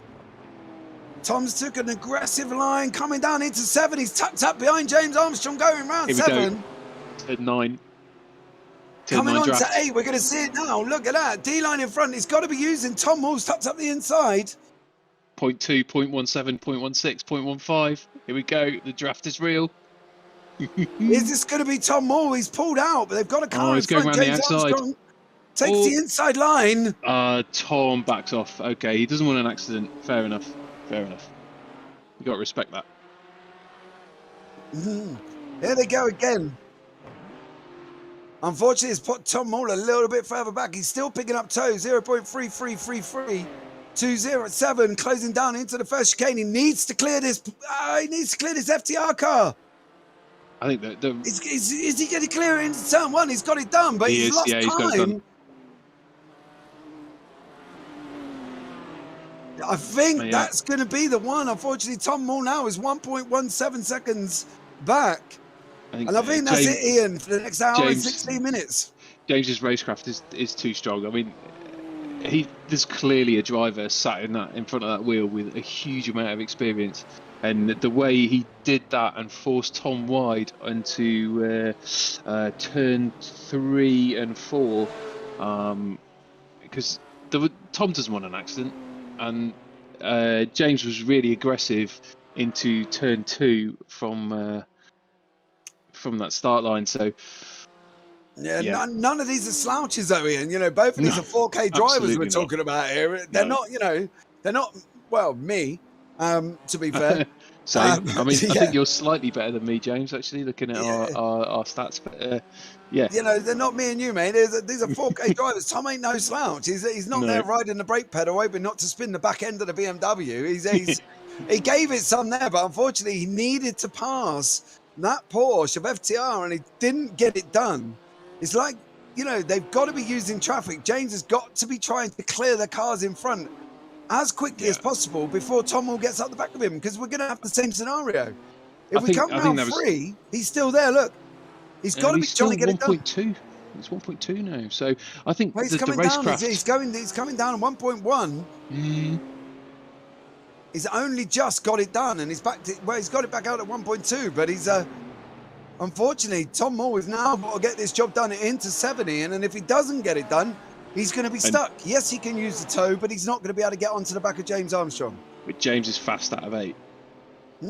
James is fast out of 8. I think the racecraft, the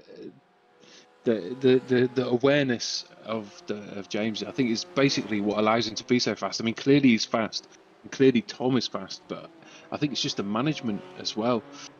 Is just maybe a little bit better for James. I might be speaking out of turn, and I don't want to do Tom a disservice, because if we watch Tom in another race, then he might best James in a different way. So, but right now, it just seems that James is managing the traffic better.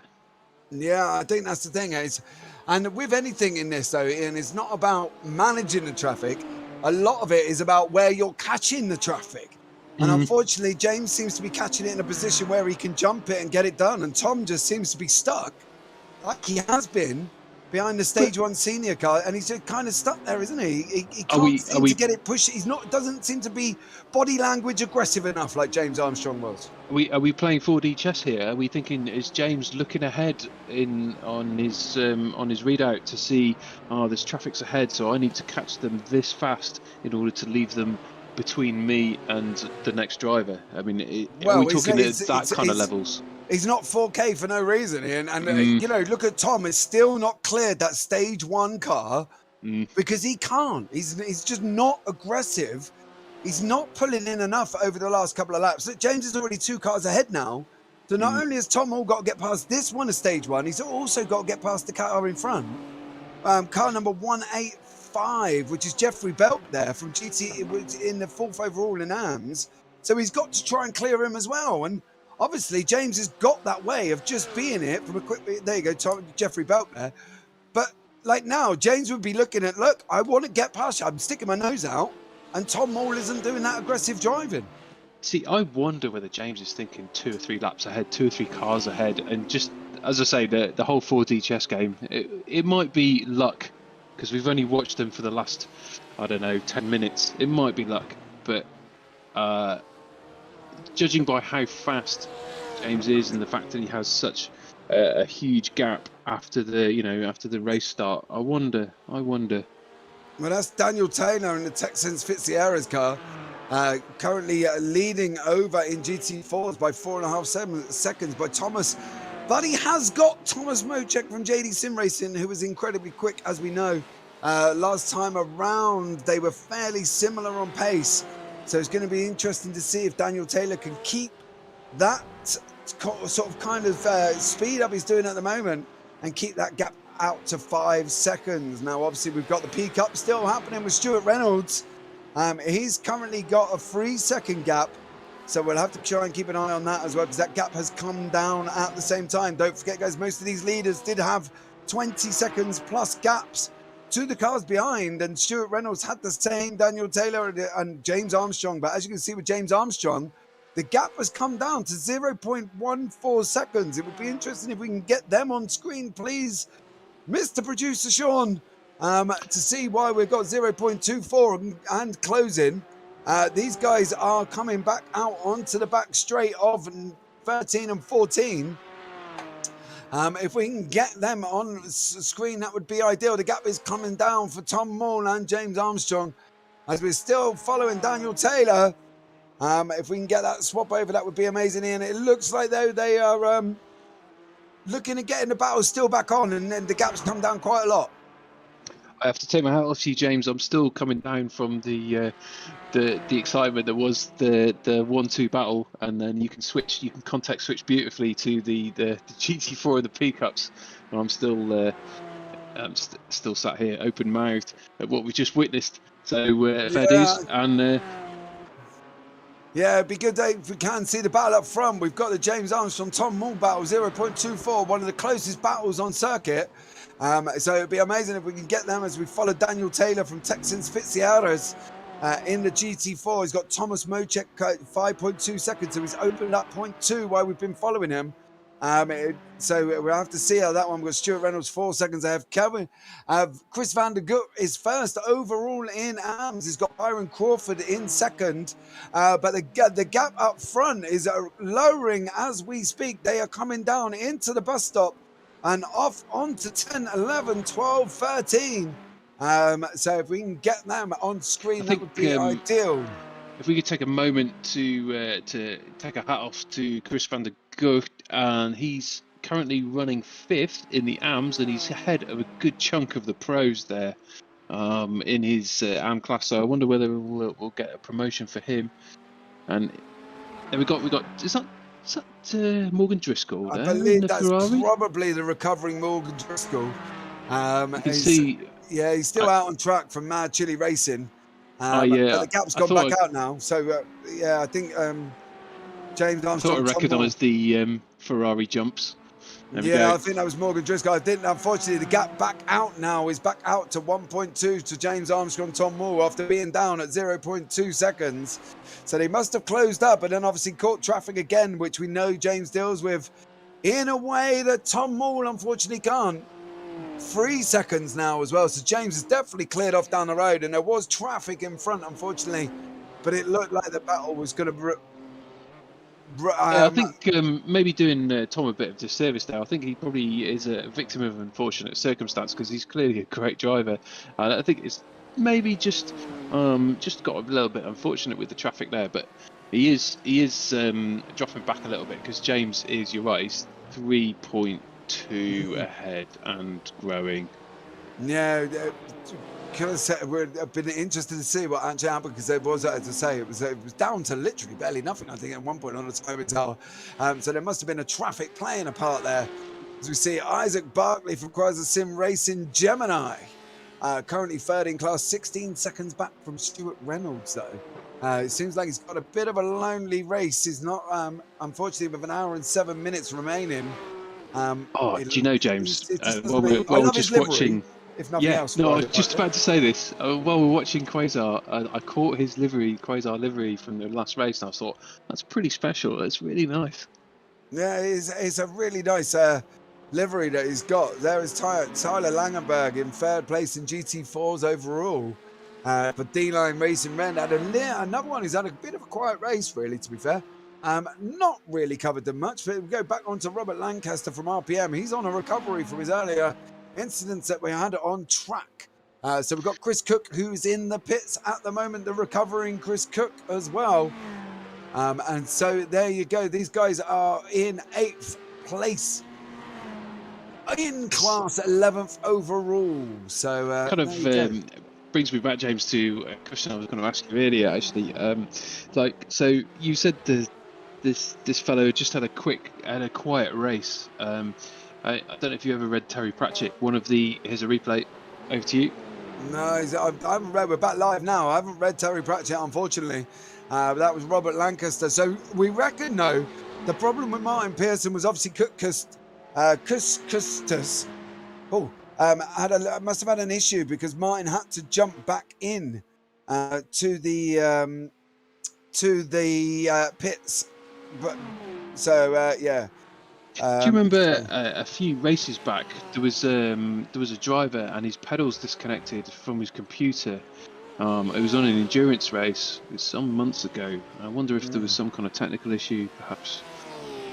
Yeah, maybe. So just a message in Rob Sutherland in chat.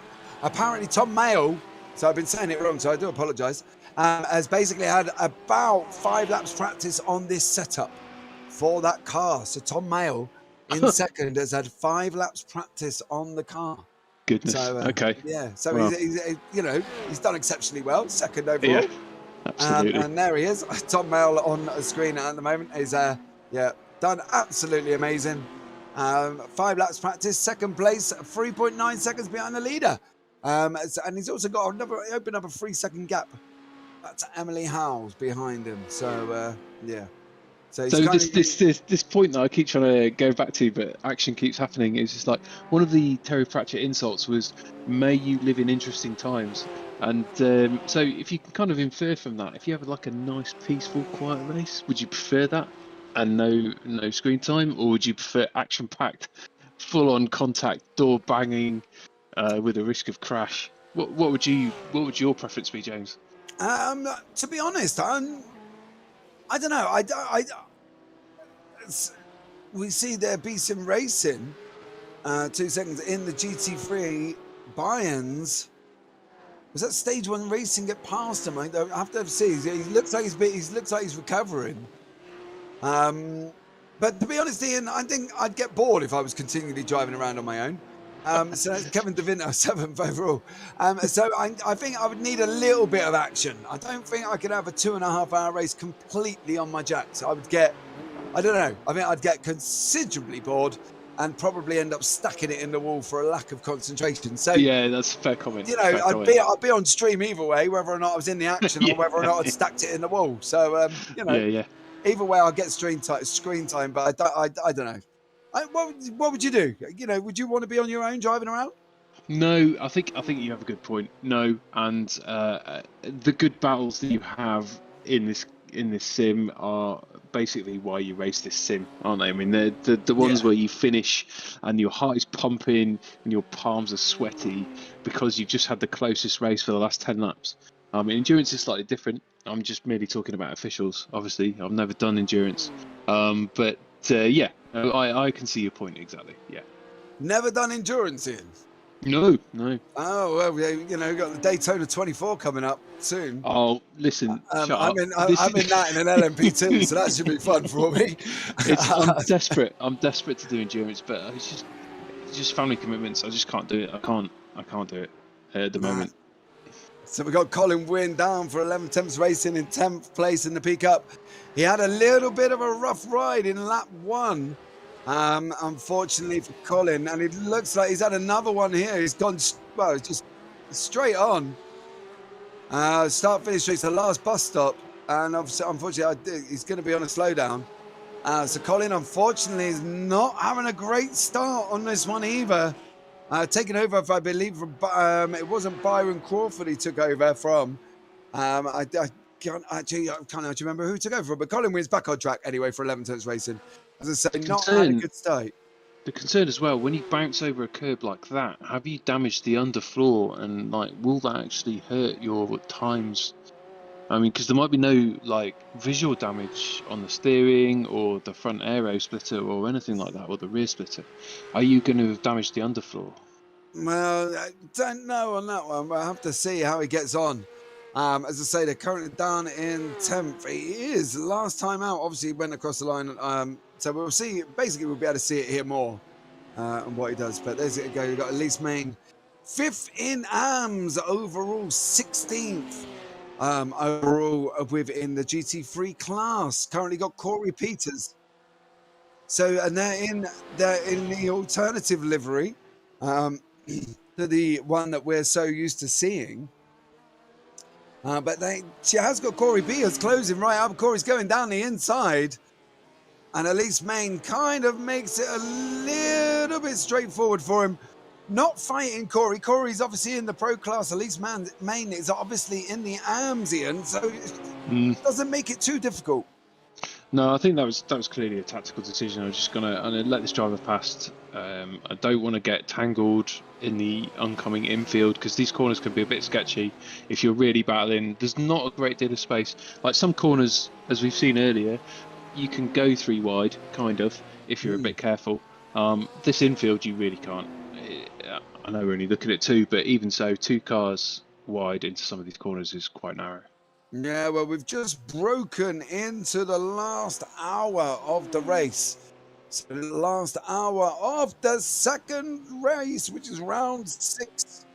And we're on 69 laps within the 2 hour, within the hour and a half. So within the next hour, we'll see, I think, because we haven't had a safety car this time, Ian, so these cars have been flat out all the way through. Should see pittings soon. There should be some...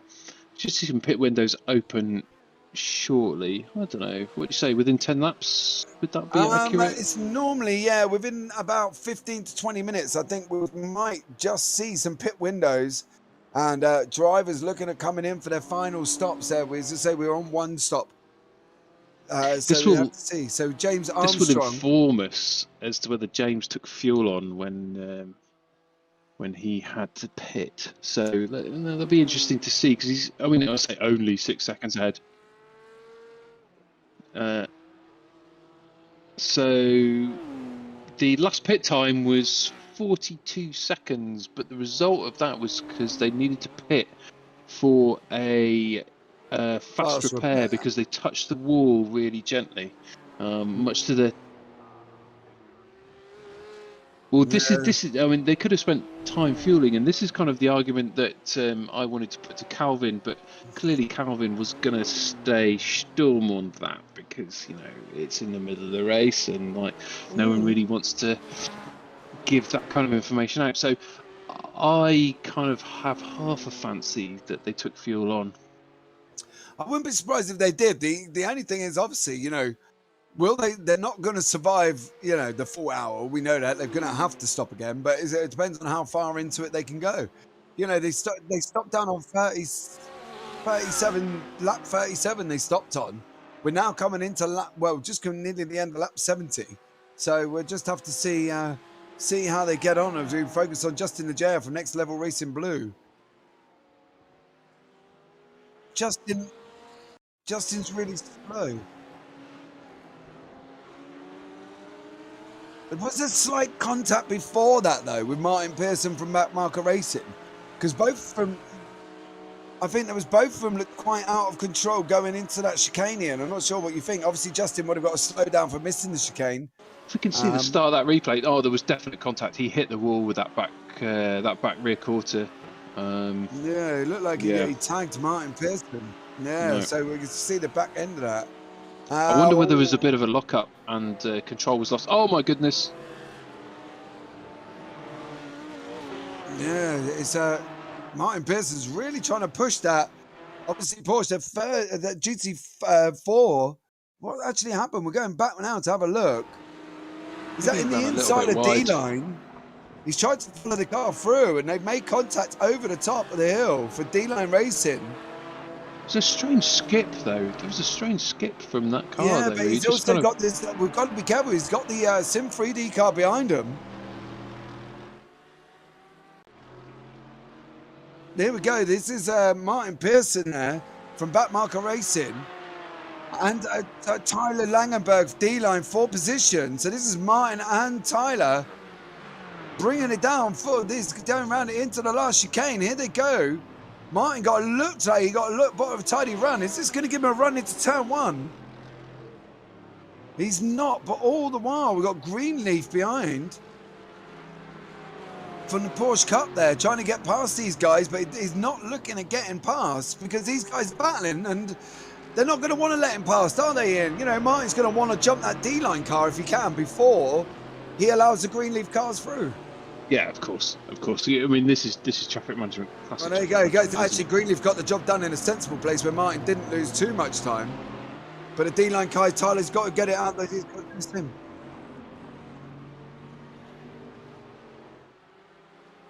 What? Yeah, so we're going to see if we can have a look at Daniel Muff's lap 18. Unfortunately, no, I haven't. So they're going into turn 1 now, and he goes into turn 1. Oh yes, because he going into turn 1, and then obviously he went across the nose of Greenleaf. That unfortunately tapped him on the rear left quarter, and spun Daniel into turn 1. So that's what happened to him. So there you go. So that's what's happened. Calvin Dent is in chat, just putting a winky emoji at you, Ian. So he's not going to give you any information anyway. So I'm guessing that's basically what he means. Well, how should we read that? I think. Well, that's a read. That is it. Look at that. So Backmarker Racing D-line and Emily Howe. So Backmarker Racing, Martin Pearson back behind the wheel. He's got Thomas Mochet, JD Sim Racing now down the road, should we say? So he's got to try and catch up there, but with 55 minutes remaining, he's got a gap of about 40 seconds down to Thomas Mocek.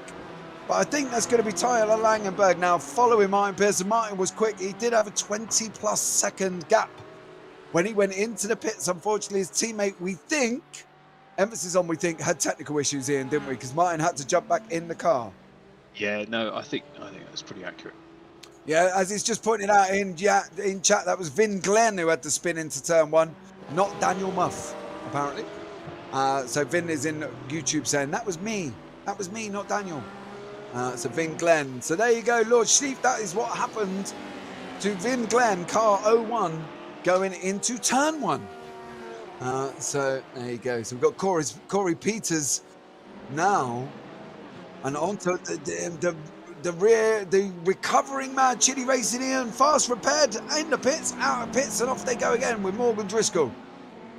Charging through. He is, isn't he? He's trying to get back up. He's 4 in his quali. 9th overall in class, 12th on the track. He's having a gained good one position off his grid position, so he's up on average for the race after that calamity into turn 6. Yeah. So it's going to be interesting to see what Morgan Driscoll can do. He's catching Luke. But at the same time, they're looking at the same size of the beamer behind him as well. So that's another interesting one there. We got the he lets him through. So it's a not for position, is it? That's Christopher Van der Put. Yeah, Christopher Van der Put is just basically lapping Morgan Driscoll, and he wants to get it done. So he lets from Arctic Racing, he lets Chris through. It makes perfect sense. Yeah, it makes perfect sense. He's got to let him through anyway. He knows the guy's in front. Zabby Racing is going to do the same thing. Chris Van der Put, 3rd in class in AMS. 12th overall currently. So it makes perfect sense for him to, let him through. Unfortunately, there is Morgan blinking again, which is not good at night, because all of a sudden 1 minute you can see headlights in, and the next minute you see nothing. Well, I think it's probably the night tracks are probably hindering the internet traffic. Really? Yeah, I can see how that works out, Ian. I guess the internet speed can't find its way in the dark. Is that what we're saying? No, I think there's more data needed when the lights are on. You reckon? Oh, right, okay. Well, there you go.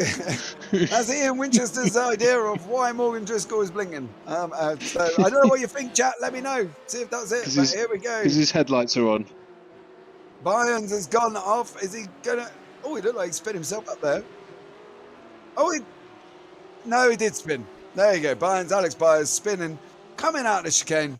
Unfortunately, facing the wrong way. So that's Chris Van der Put. B-Sim Racing, 3rd in AMS, overall 10th on the track in the GT3s. So there you go. Thanks. No worries, Lord Schlief. Much appreciated. Thank you very much for joining us. So we'll have to see what happens and see how the next 51 minutes goes. We're expecting pit stops, Ian. Did you say next 10 minutes, do you reckon? I said 10 laps, I think. So, I mean, it was kind of a bit of a 25 from the end. If we're going with 100, I think we're going to get over 100 laps. But with a 100 lap race, it was obviously 25 laps till the end, mate. What do you reckon?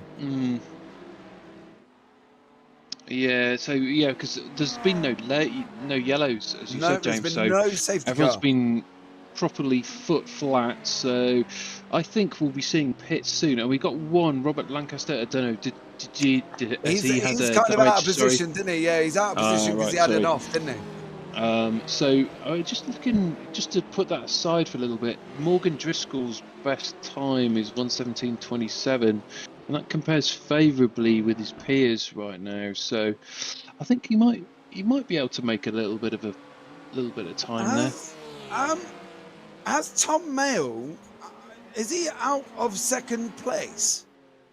Yes, he's down in absolutely. 5th at the moment. So is there any inkling? And now he pitted on lap 37, so it wasn't that. Is there any inkling on why Tom Mayle? He has had another pit though. He has pitted twice. So he pitted early to take on as much fuel as he could until the end of the race. We reckon, he might be able to get the last 50 minutes done, but we'll have to see. It was a long stop as well. Look at that. It's 1:27. Yeah, so maybe he's gone for it, but we'll have to see though. Stuart Reynolds in P Cups. Now we've had this discussion before, and you know, we know the P Cups are slowed down for this series, but Stuart Reynolds seems to be forgetting about that, and is currently doing some faster times than some of the GT3s. Well, frankly, well done. Yeah, I don't know really what else to say. Yeah, he's done a 120.03 well, he's just done a 120 dead. And Chris Soffer in the last time around is in the GT3 Merc in AMS. He's done a 124.6.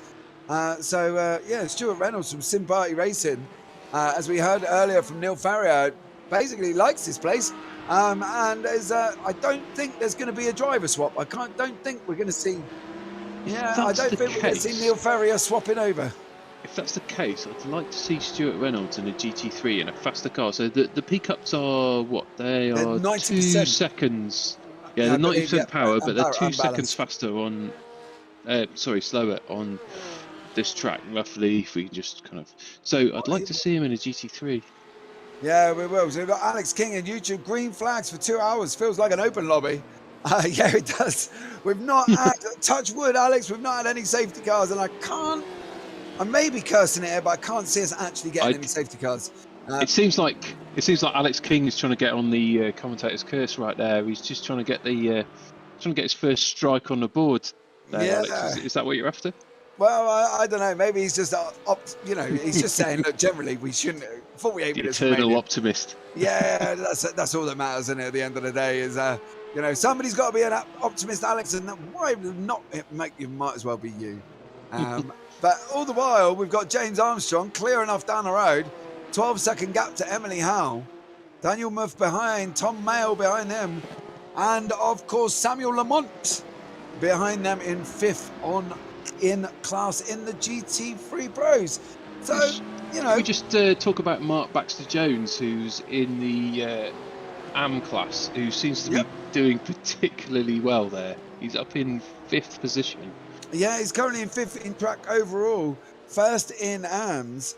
Don't vex it, close it up like NASCAR does. Maybe we will. Yeah, Mark Baxter-Jones done two pit stops on 11 Temps Racing, and is currently 1st in AMS here.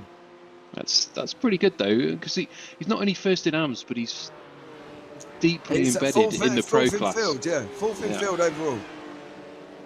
So quality drive there. Yeah, he's absolutely flying. Alex King says, close it up like NASCAR does.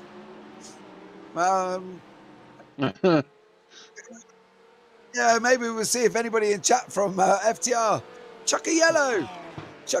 We've about 10 minutes remaining. Let's close it up. See what battles we can have. Because at the moment, Alex, it sounds like Alex is after some bump drafting. Let's just keep that out of it, eh? Yeah. Well, as you say, he's definitely after something. As you see the prismatic A behind Mark Baxter-Jones there. That's, I believe, that is Emily Howe, isn't it? If I'm not mistaken, with that livery in the dark car number 83, it is. Yeah, so Emily Howe is lapping Mark Baxter-Jones. They're well ahead currently. And the 1 lap ahead, and that's literally everybody up to 4th place. From the leaders of laps, there's James Armstrong, Emily Howe, Daniel Muff. Everybody up to 4th has been lapped. Tom Mayo's a lap down to James Armstrong as well. So, he's showing up now that I've still got. He's obviously showing up that he's had 2 pit stops for you, Ian. But I think my timing tower's had a bit of a meltdown, and I'm still. Yeah, James. Yeah, so we'll have to see how that plans out. See, I think Tom Mayo might have taken on extra fuel and might be looking to make that time up. I mean, because a lap is nothing when someone's in the pits. So, I think you would just fill the tank right up, wouldn't you? Yeah, maybe I've got the kind of logic wrong on that. Morgan Driscoll is heading into the pits there. Why is he so far back? I'm just trying to basically compute why is he so far back. I don't know. We're not in the car. We're not in with Tom Mayo, so we can't really. So the FTRs just tagged the wall there, but I think we're going to... Tom Mayle has got that Simon Van Der letting Tom Mayle through. But Tom took an extra nearly half a second in his last pit stop. So maybe it's damage. Yeah, maybe. We got Alex King back in chat. I'm in FTR, but they don't give me the controls for that reason because he'll throw a yellow. So that's why Alex King is not in the car at the moment. So we can't have Alex King in the car. He will instantly cause a yellow. So we just have to see what happens. Chuck a yellow. Sounds like Alex has been banned from being a steward for previous transgressions with that. Yeah, I think he has. He don't like the racing. He's just chucking yellow out. Yeah, get hold of Lee Belcher then, mate. Alex, get hold of Lee Belcher. Get a yellow on the track. Come on. You're only... Hang on a minute. Wait. Then we're just straying into bet territory here. Match fixing, aren't we? Yeah. We're race fixing. Don't do it, Alex. We're only joking. We're race fixing. TSS in the news. Fixing the FTR 2.5 hour round 6 in Roval. Charlotte Roval. But don't. We're only joking, Alex. Don't get him to do it. Because now Lee Belcher will crash, hit the wall, and cause yellow, and then it will all definitely look like we've done it. Yeah, it will look dodgy. But this is Matthew Forrest down in the P-Cup car, looking to get past car number 222. That's Alex Byans. So here we go. These guys travelling down into the backside bus stop. So that's Virtual Racing Compound. Well, we're going to say it's red. It looks like the VSR yellow. Yeah, the Virtual Racing Compound yellow looks like it's going in as well. Virtual Sim Racing, isn't it? Looking like there you go. But never mind. So that's Matthew Forrest there from Virtual Racing Compound chasing down Alex Byans. Now, it'll be interesting to see. Ooh, you could see that happening a mile off. There was an early turn in from that red. Yellow. I don't think we're going to get a yellow. So that's Matthew Forrest through, but I think that's going to be under investigation. Alex Byans there. Can we see a replay of that, please? Because I think that was a particularly aggressive early turn in. And yeah. Well, let's have a look at a Matthew Forrest replay from Virtual Racing Compound Red. Watch this turn in. Alex Byans, but this well is the thing. early. Alex is GT3. So when Alex Byans is having look at it. I think Matthew does take a little bit of a dive there, a long way dive. But unfortunately, that didn't go down too well. But Alex was literally though about just Alex Byans. It says GT3 Beasing Racing. It's showing up on my screen as GT3 AM, and he was unfortunately. That wheel is wobbling. Look at that. Did you see that front right there? There was a real kink on that front right. That's a shame. That. Let's see what's happened to Matthew Forrest. Going into the bus stop. Round on his own. No. He turned about 20 degrees, slid, and then carried on round. So there you go. So well done, Matthew Forrest, for holding that in the P-Cup. And he's on his bike again. So we got that green... he's pitting. That's Corey Peters. They can only go on the inside. There's a big car in front of that pit as well. Goodness me. Yeah, as long as they're pitting, to get in there. As long as they can pit, they can take the inside line. It just seemed like a bit of a dash in front because the green car was definitely. Martin Pearson. Belcher's in the pit, so that's Martin Pearson got through there. So he's still chasing. I believe it's Thomas Mocek. He's still chasing at the moment. It is. It's down to a lap and a little bit, I think. So we'll keep an eye on Thomas Mocek. Down to he's being pushed along by the Audi of Simon Van Der. So and then gives him a flash. Yeah, deserves a flash. A bit of displeasure there. Yeah. So Alex King in YouTube chat. I love a ban. This isn't F1 in Abu Dhabi. So yeah, we're not going to fix anything, Alex. But just please tell Lee Belcher not to spin and hit the wall. Otherwise, it will all just go. Will look terrible. So there you go. That's Thomas. It already looks terrible, James. No, we're not telling anything. Unfortunately, is that Lee Belcher out? Is that Lee Belcher out? I've got him out on my timing zone. I hope he's not. Lee Belcher. Let's have a look. No,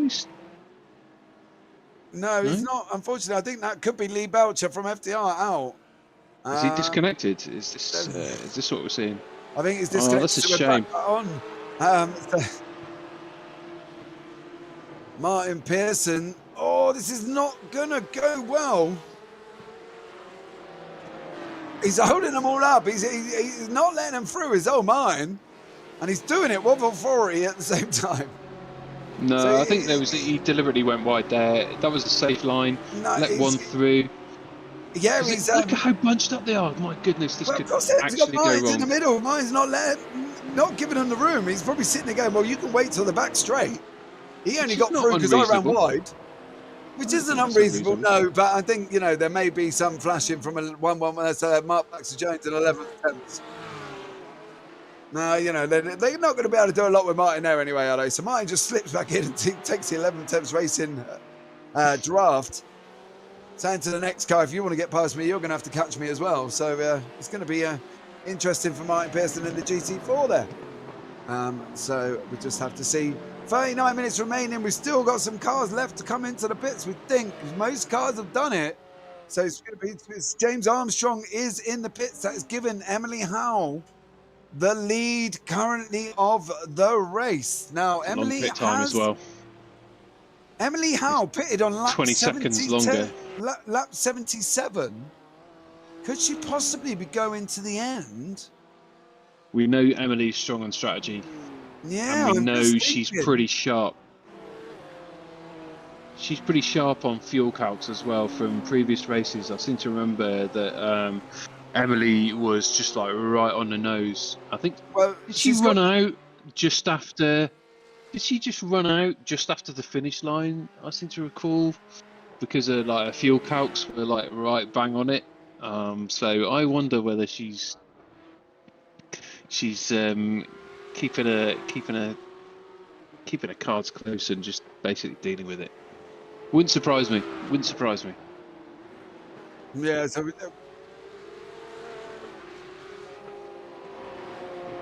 Yeah. So here we go. We've got Aaron Ackles from Quasar Sim Racing. And Brandon Blakesley just lost. He's just lost a position to Brandon Blakely in front. Blakesley in front. From Vulcan, so it's going to be interesting to see if he can get recovery. He's still got the toe going down into the back bus stop. Oh, he's got to get it through. Right. He's got to get it through. Oh, he's got to get on now, isn't he? Lost a bit of time there. Lost a bit of time there. You can see he really he went in deep, didn't he? So we're on the understanding that we think Tom Mayo took tyres where Emily Howe hasn't taken tyres. So, and obviously we think as well Armstrong is offset stop-wise. So we'll have to see. He's in the pit, so he's in the pits and he's off. So Emily did a 1 minute pit stop and everyone else has done one. So that we'll have to see. So we'll have to see, but that last lap obviously gave James Armstrong, after his pit stop, the fastest Sector 1 time in the race. So that's quite impressive from James Armstrong, I'm not going to lie. But we have got 36 minutes remaining, so we'll have to see how these guys pan out. Emily Howe still out in front. His best lap is more than a second, nearly a second faster than everybody else. The 0.8, James Armstrong is very, very quick. So no, we'll have to see.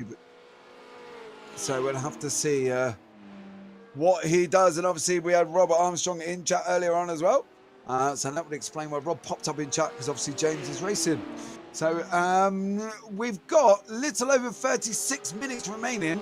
Emily Howe out in P1, James Armstrong in P2, Daniel Mafferber in P3, Tom Mayo in P4, and Samuel Lamont is in P5. But I think Emily is also 7 seconds ahead. Yeah, so currently 7-9. Well, currently 9. My time in town on the left says 9 seconds. So we'll have to see what happens there. But we know how quick James is, so it's going to be interesting to see. We've got Samuel Lamont trying to get past Mark Baxter-Jones in the GT3 AM. Mark leading the GT3 AM class. Lucas Provodnik, Zabi Racing is in second. Yeah, the draft is strong. It's going to be, to say, I wouldn't have pulled out that early though. He pulled out a little bit earlier, but I think Mark Baxter-Jones let Samuel Lamont through from Arctic Racing. Mebs. Yeah, and he's also let. Yeah, it was not Morgan Driscoll lap behind as well. So Morgan Driscoll's a lap behind, but there he is there from Mad Chili Racing. But that's Samuel Lamont into 5th place. Yeah. Hello, Rob. Welcome in. That would explain why you were in chat earlier, because obviously, James is driving. So can't hide nothing from us, mate. We're like the Sherlock Holmes of commentators, I tell you. We know everything. Sherlock Homeless. Sherlock Homeless. Yeah. We might know everything, but there are times on track where we know absolutely nothing. But there you go. We do try. So as you see, Simon Van Dijk now is also sitting 6th in a GT3 and going on to Chris Van Gook, 2nd overall in GT3 AMS, and Lucas Provenik is on his way out of the pits. Stop, Driscoll's Oh my goodness! Oh no! We nearly caught it. The recovering Morgan Driscoll. Is this the Samuel Lamont? They're going up round 5. Lamont in front. Driscoll just got a spun on, going into 6, and and then this happened. Oh! That was a paint skimmer. Taken out Simon Van Dijk there. Yeah. That was incredibly close. Simon Van Dijk from Next Level Racing must have currently had one at Code Browns, because that was incredibly close, I think. So Morgan was down to his titanium alloys there by the look of it. There was just nothing. He just kind of does that squirm as he came out of T5. Yeah, I think it's yes, definitely close. But as we say, we've got 6 seconds for the leader in GT3 Pro now. So we've got Morgan Driscoll is back in the pits again. I think that's pit number 3, I believe. Pit number 3 for Morgan Driscoll. So he's had a bit of a bad second race, unfortunately, for Mad Chili. But 33 minutes are remaining, and we are on board with Simon Van Dijk, trying to close down Mark Baxter-Jones in front of him in the 111 11 Temps Racing team. This currently battle is for 6th on track, but Mark has got a nice little gap. He's got 3.2 seconds, Ian. I've got just to cut in there, James. We've got Eric Molinatti, who's sitting in the waiting room, wanting to talk strategy with you, James. Is he? Let's talk strategy. Where are you, Eric? Oh, he's gone again. Disappeared. Okay, well, Eric, when you're want to talk again, come back to the waiting room and we'll have a chat.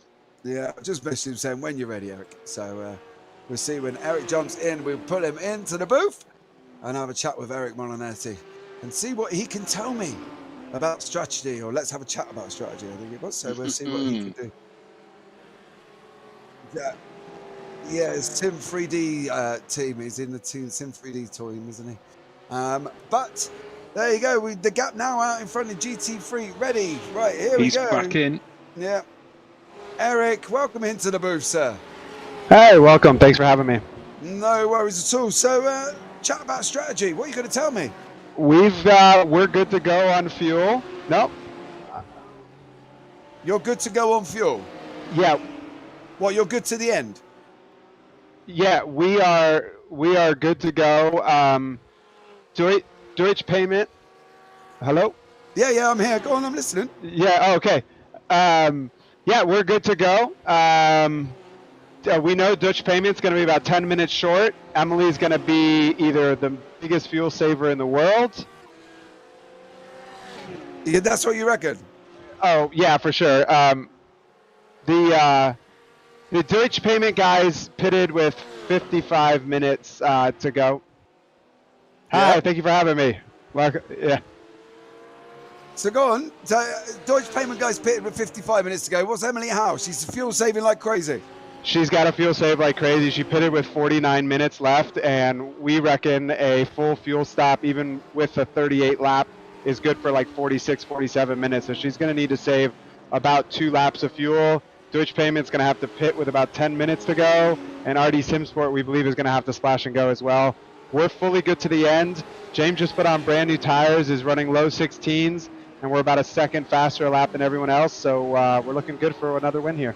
Well, the gap has come down from about 7 seconds. I think it was actually out of 9 seconds at one point. It's down to 2.9. So clearly James is pushing, but is that then Emily fuel saving, do you think? Yeah, but Emily, again, just like she did on the first race, she didn't take tires. So she's trying to do this whole race on the old tires. And, you know, those tires are going to be at 20-30% towards the end of the race. And the SIM3D BMW right now, we've got the fresh tires on, and James is just rolling with tons of grip, and we're able to just eat away at that gap. Yeah, well, we just have to see how it pans out with 30 minutes remaining, Eric. But thank you so much for joining us, and we should catch up with you soon. Sounds great. Talk to you guys soon. Take care.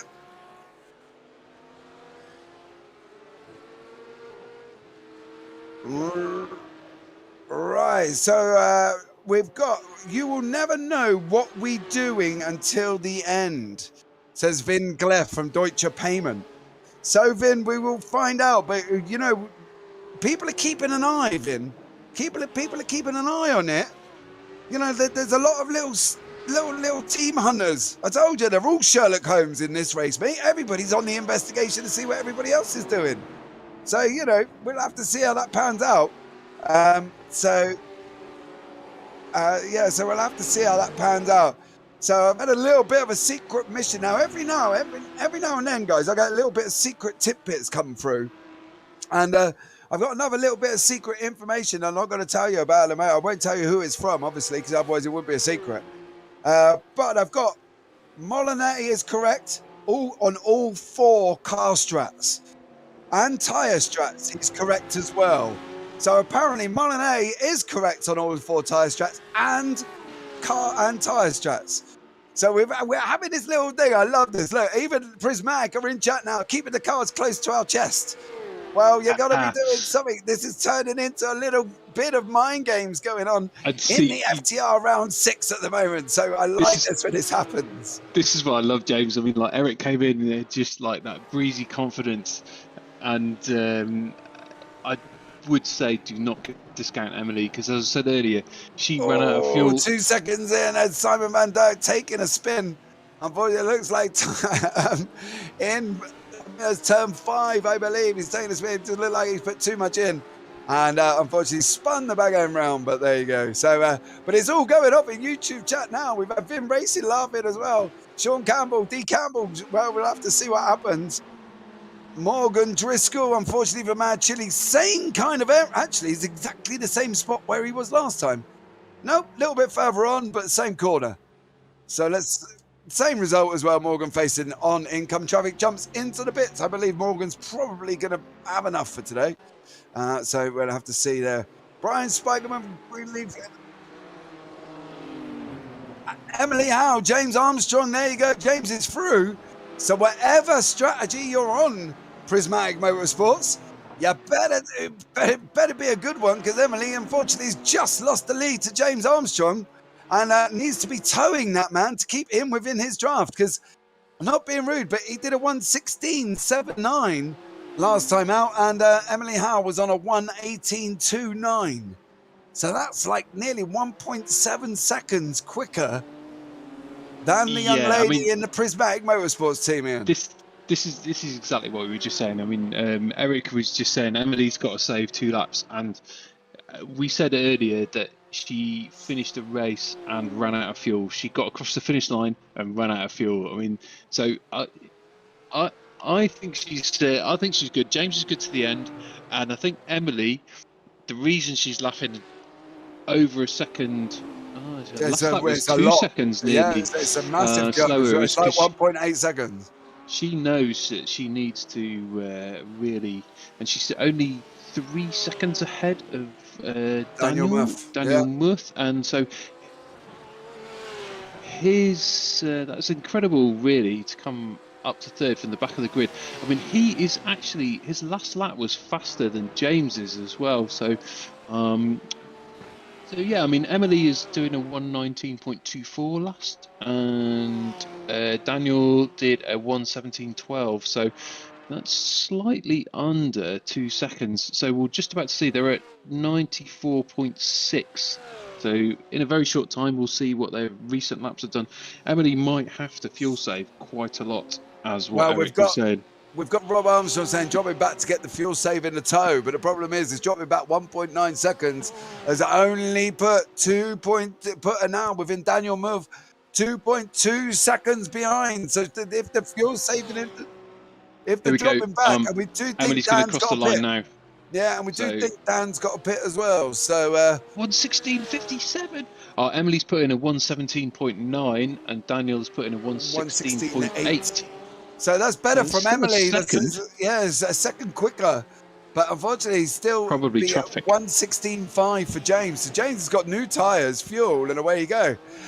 Richard Crawford, I guess Emily's strategy hasn't been helped by the lack of cautions in race 2. Yes, we're actually. Are you saying, Richard, that the strat relies on red on yellow cars? You don't know that, though, do you? So it's possible that it does. We have gone flag to flag at the moment. I'm saying that, I'm probably going to curse it with 24 minutes remaining. Yeah, you've done it now. But there we go. But we have gone literally over 2 hours without a caution, where unfortunately we had about 3 in the last race in round 5. Race 1 of the Charlotte Roval. This is round 6, race 2 of Charlotte Roval. So we will bring you all the up-to-date scores and championship tables when we finished this race. So I forgot to say though, James, I have to appreciate Eric's input at this point in the race when he was just totally just giving it, just like, yeah, it's fine. And it was just that whole mind games thing, as I think you mentioned. It was pretty quality. It's a nice move. Yeah, I think at the end of the day that they just obviously they know where they're at, and if that's where they're at, then that's where they're at. And if they have got that, if James is good on fuel and he knows that Daniel's got a pit again, and he's saying Emily's got a fuel save like crazy, and Tom Mayo has possibly got a pit again, it's all going to be very interesting with 23 minutes remaining. Love it. To see these strategies are going to have to come into effect. It's only 1.4 seconds behind Emily Howe now as well. But don't forget, guys, today is sponsored by SIM3D, enhancing your sim racing experience. Custom designed parts for the sim racer in mind for both durability and ease of use. All our products are made to order, and they are, guys, as well. So please do not think that you haven't received your order. They are made to order. Head over to www.sim3d.co.uk to find out more. All links to be found down in the description, guys. I am going to say I did use them myself. Got a button box as well for a friend for his birthday. He absolutely loves it. And it turned out beautifully, and they are amazing. So definitely check them out, guys. They're absolutely incredible. Button boxes, rumble packs for pedals and chairs and all sorts. So definitely check out the website and have a look. But that is SIM3D, one of today's sponsors. So thank you very much. See, James, I'd love some of that stuff, but because of where my sim rig is located, it's kind of right next to the kind of family room, so it would just wake everyone up. So I just can't have that kind of I'm downstairs in the dining room, all on my own. Oh, you lucky man! I know. I've taken over the dining room. Well, there's me, the guinea pigs, and the gecko, but we won't worry about them. They don't need. They don't care. No, exactly. So well, the geckos do know about ground vibrations, so maybe you're just thinking there's a big predator on its way. That could be why she keeps staring out the window at me. You know what I mean? It actually does. Maybe you need to feed it more. I don't know. Yeah, so Dan is close right up to the back of Emily Howe. So whatever Prismatic have got in line, you better be getting it soon. Otherwise, this is going to be another position lost. Emily Howe is going to be under the cosh from Daniel Move, going down into the bus stop. Now we have got, interestingly, we've got the Prismatic B team. So here comes the yellow flag we've been discussing. Oh, you got to use your B, mate, to block her in. Emily Howe, you got to use it. Emily Howe. I thought they would have taken the inside line.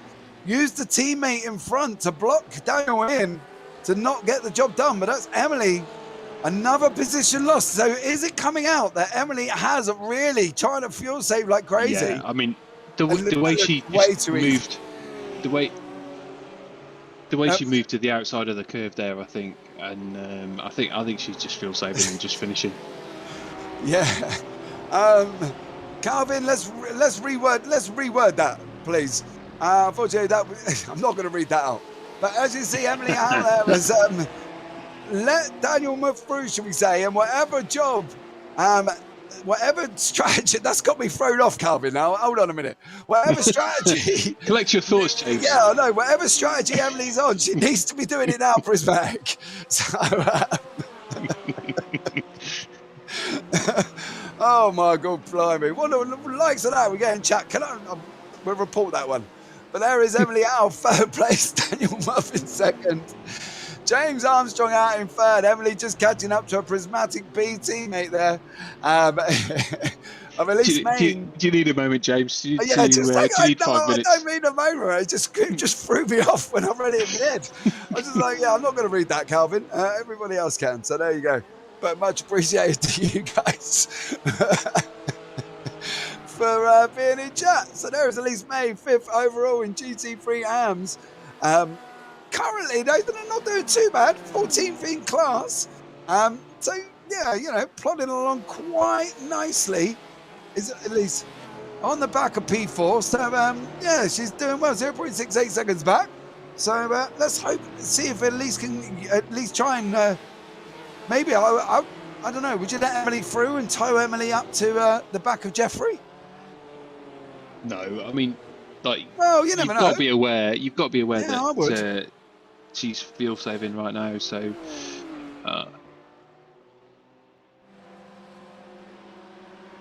right, we've just had information at P4. Aaron Ackles in Porsche Cup from Quasar Sim Racing has had an incident. Oh, was there contact? Ooh, that was a beautiful split the infinitives. Look at that. Was that Sunday Drivers? Oh goodness, no! There's another. The Mercedes is off too. I think that was Sunday Drivers, wasn't it, behind him? Chris Soffer there might have unfortunately been entangled in that. And was that the SIM3D car that went past him just?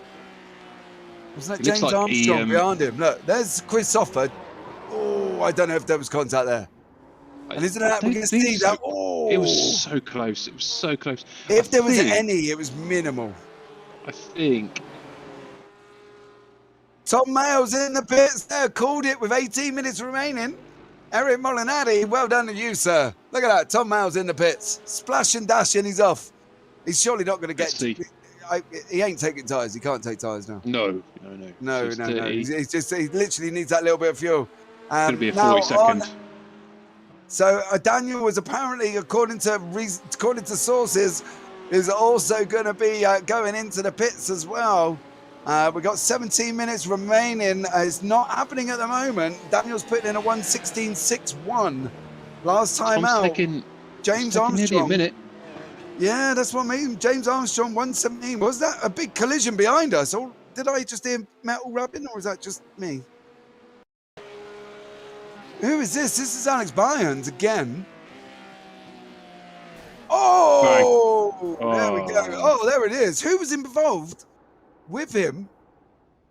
Oh, he's changed camera angle. Tom Mayall's still in the pits. He's 120 now. I wonder if he's got some damage from somewhere. That's not a good pit time at this stage in the race. Is that Prismatic B? Hold on here. Yeah, it was. Elise Main couldn't get out of the way, and unfortunately, Alex Bowens. Yeah. So, as we know, the BMWs are like tanks anyway, so it's fine. But what's Brian Spikerman been up to? As he goes down the infield, turn 4, going up to 5. Oh, stay off the wall. Tom is still in the pits. He's approaching 2 minutes, and here he comes. He's out on the exit at 1:21. Surely he hasn't gone fuel for the whole,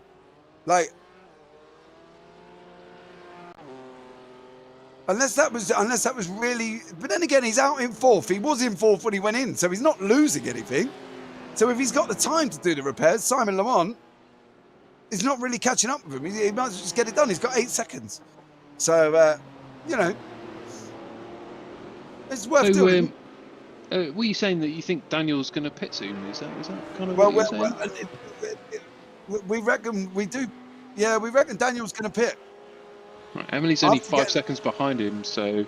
Yeah, but we don't know what Emily's up to. Prismatic, the ladies of Prismatic are keeping it very close to their chest. Whereas Eric's just come out and gone, yeah, SIM3D are fine and everybody else has got a pit. So, he didn't really hide the information, then he just told us what's going to happen.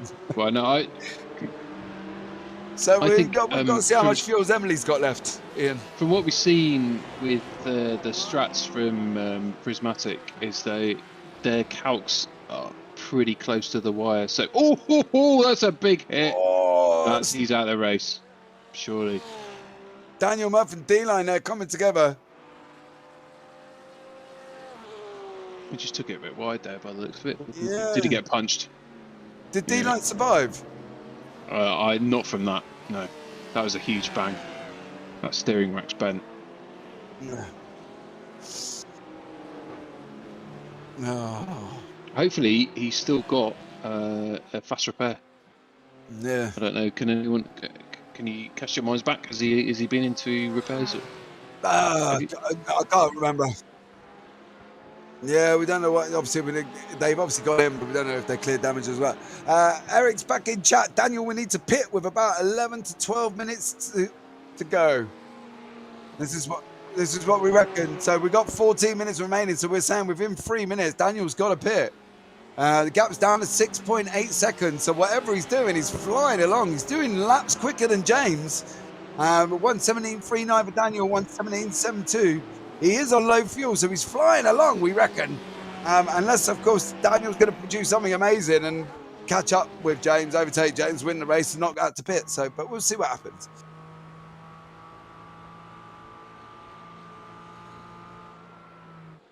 Yeah, so here he's got no control. Oh, what a shame. I mean, like, to make it this far and just, like, punch that outside wall. I mean, this is kind of what we were saying, though, James. After that turn 7, that wall between 7 and 8 is vicious. If you hit it with any kind of pace, then it's race over, really. Yeah. Prismatic could possibly make it if they've saved a ton. This is Eric and Jeff. Vin is there going, nope. So we'll have to see what happens. So this is Emily Howe from Prismatic. Have they been fuel saving enough to get to the end without having another pit stop? Now, I have confidence. To be fair, the gap that's there, would it really matter if she went in? If that's going to settle for third, would it really matter? She's in third, she's going to pit, she's going to come out, she's still going to be in third. So 2 minute gap. Yeah. Yeah, 2 minute gap. It's almost a 2 minute gap. So even if they're saving, it wouldn't matter if she went in. She's going to be in third and come out in third, unless she plans on jumping Daniel to try and cover the second place to get to the end. I can't see that happening. She's seven seconds behind Daniel.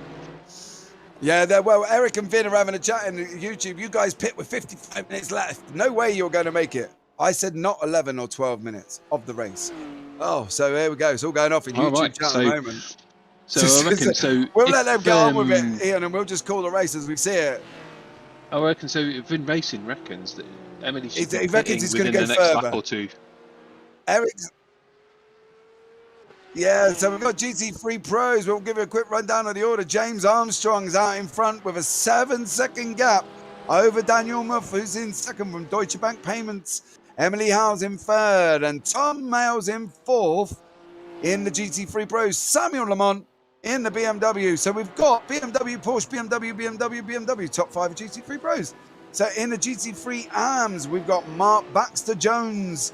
Now, a little under 11 minutes. He's got a 6-second gap to Chris van der Gut. These guys have resumed their battles that they were having earlier. Lucas Probanik is in third place from Zabi Racing. Jeffrey Belk is in fourth place. And Elise Main is in an amazing fifth for Prismatic. Down into the P Cup we go. We got Anders Atkinson is in first. Neil Ferrier actually is in the car. Unfortunately, he's got a 24-second gap, so it'd be interesting to see what happened to Stewart, because they did have an absolutely huge lead at one point. But there you go. We've got Brandon Blakesley in third. Then we got Aaron Ackles is in fourth place. There you go, in the Quasar Sim Racing Gemini car. And then down in fifth place from there is Igor Kos from FTR Esports Black. Down into the GT4s, we've got Daniel Taylor out in front at the moment with a 20-second gap over Thomas Mocek. So that's absolutely huge. Now, the only third car remaining is Martin Pearson, who now went into the pits with a 25-second gap. Unfortunately, the teammate that jumped in had issues, lost a bunch of time, we think technical issues, and Martin had to jump back into the car again. So hence he's currently 1 lap down and in 3rd place. And that rounds out, with 10 minutes remaining, your top 5 of each class, Ian. And while we're here, guys, don't forget as well that another of today's sponsors is Go For The Gap. Find the very best F1 and motorsport arts and graphics. Get over to their store on Etsy now and use the code 10TAOSIMSPORT for 10% off motorsports prints. That's www.etsy.com/shop/Go For The Gap. And head over to @GoForTheGapCo on Twitter for more information. As always, all links can be found down in the YouTube description. So much love to you. And don't forget, guys, if you are here for the first time, hit the subscribe button, hit that notification bell, and stay up to date all the time when Total Sim Sport brings you the best of iRacing every week. So there you go, Ian. 9 minutes remaining. Eric and Nat are having a chat. They say 5 minutes of the race. The battle is for P3, P2. P2 would be in the pits within 4 minutes. I love Eric. He's just there putting it all out in YouTube chat. And Vin's going, nah. Yeah, it's just like that seems like a just complete blitz of. It just seems like a complete marketing blitz. It's just like, yeah, we're doing this. So they might not actually be doing this, but you know, it just seems like that. I don't know if you've noticed. The gap's down to 4 seconds, Ian.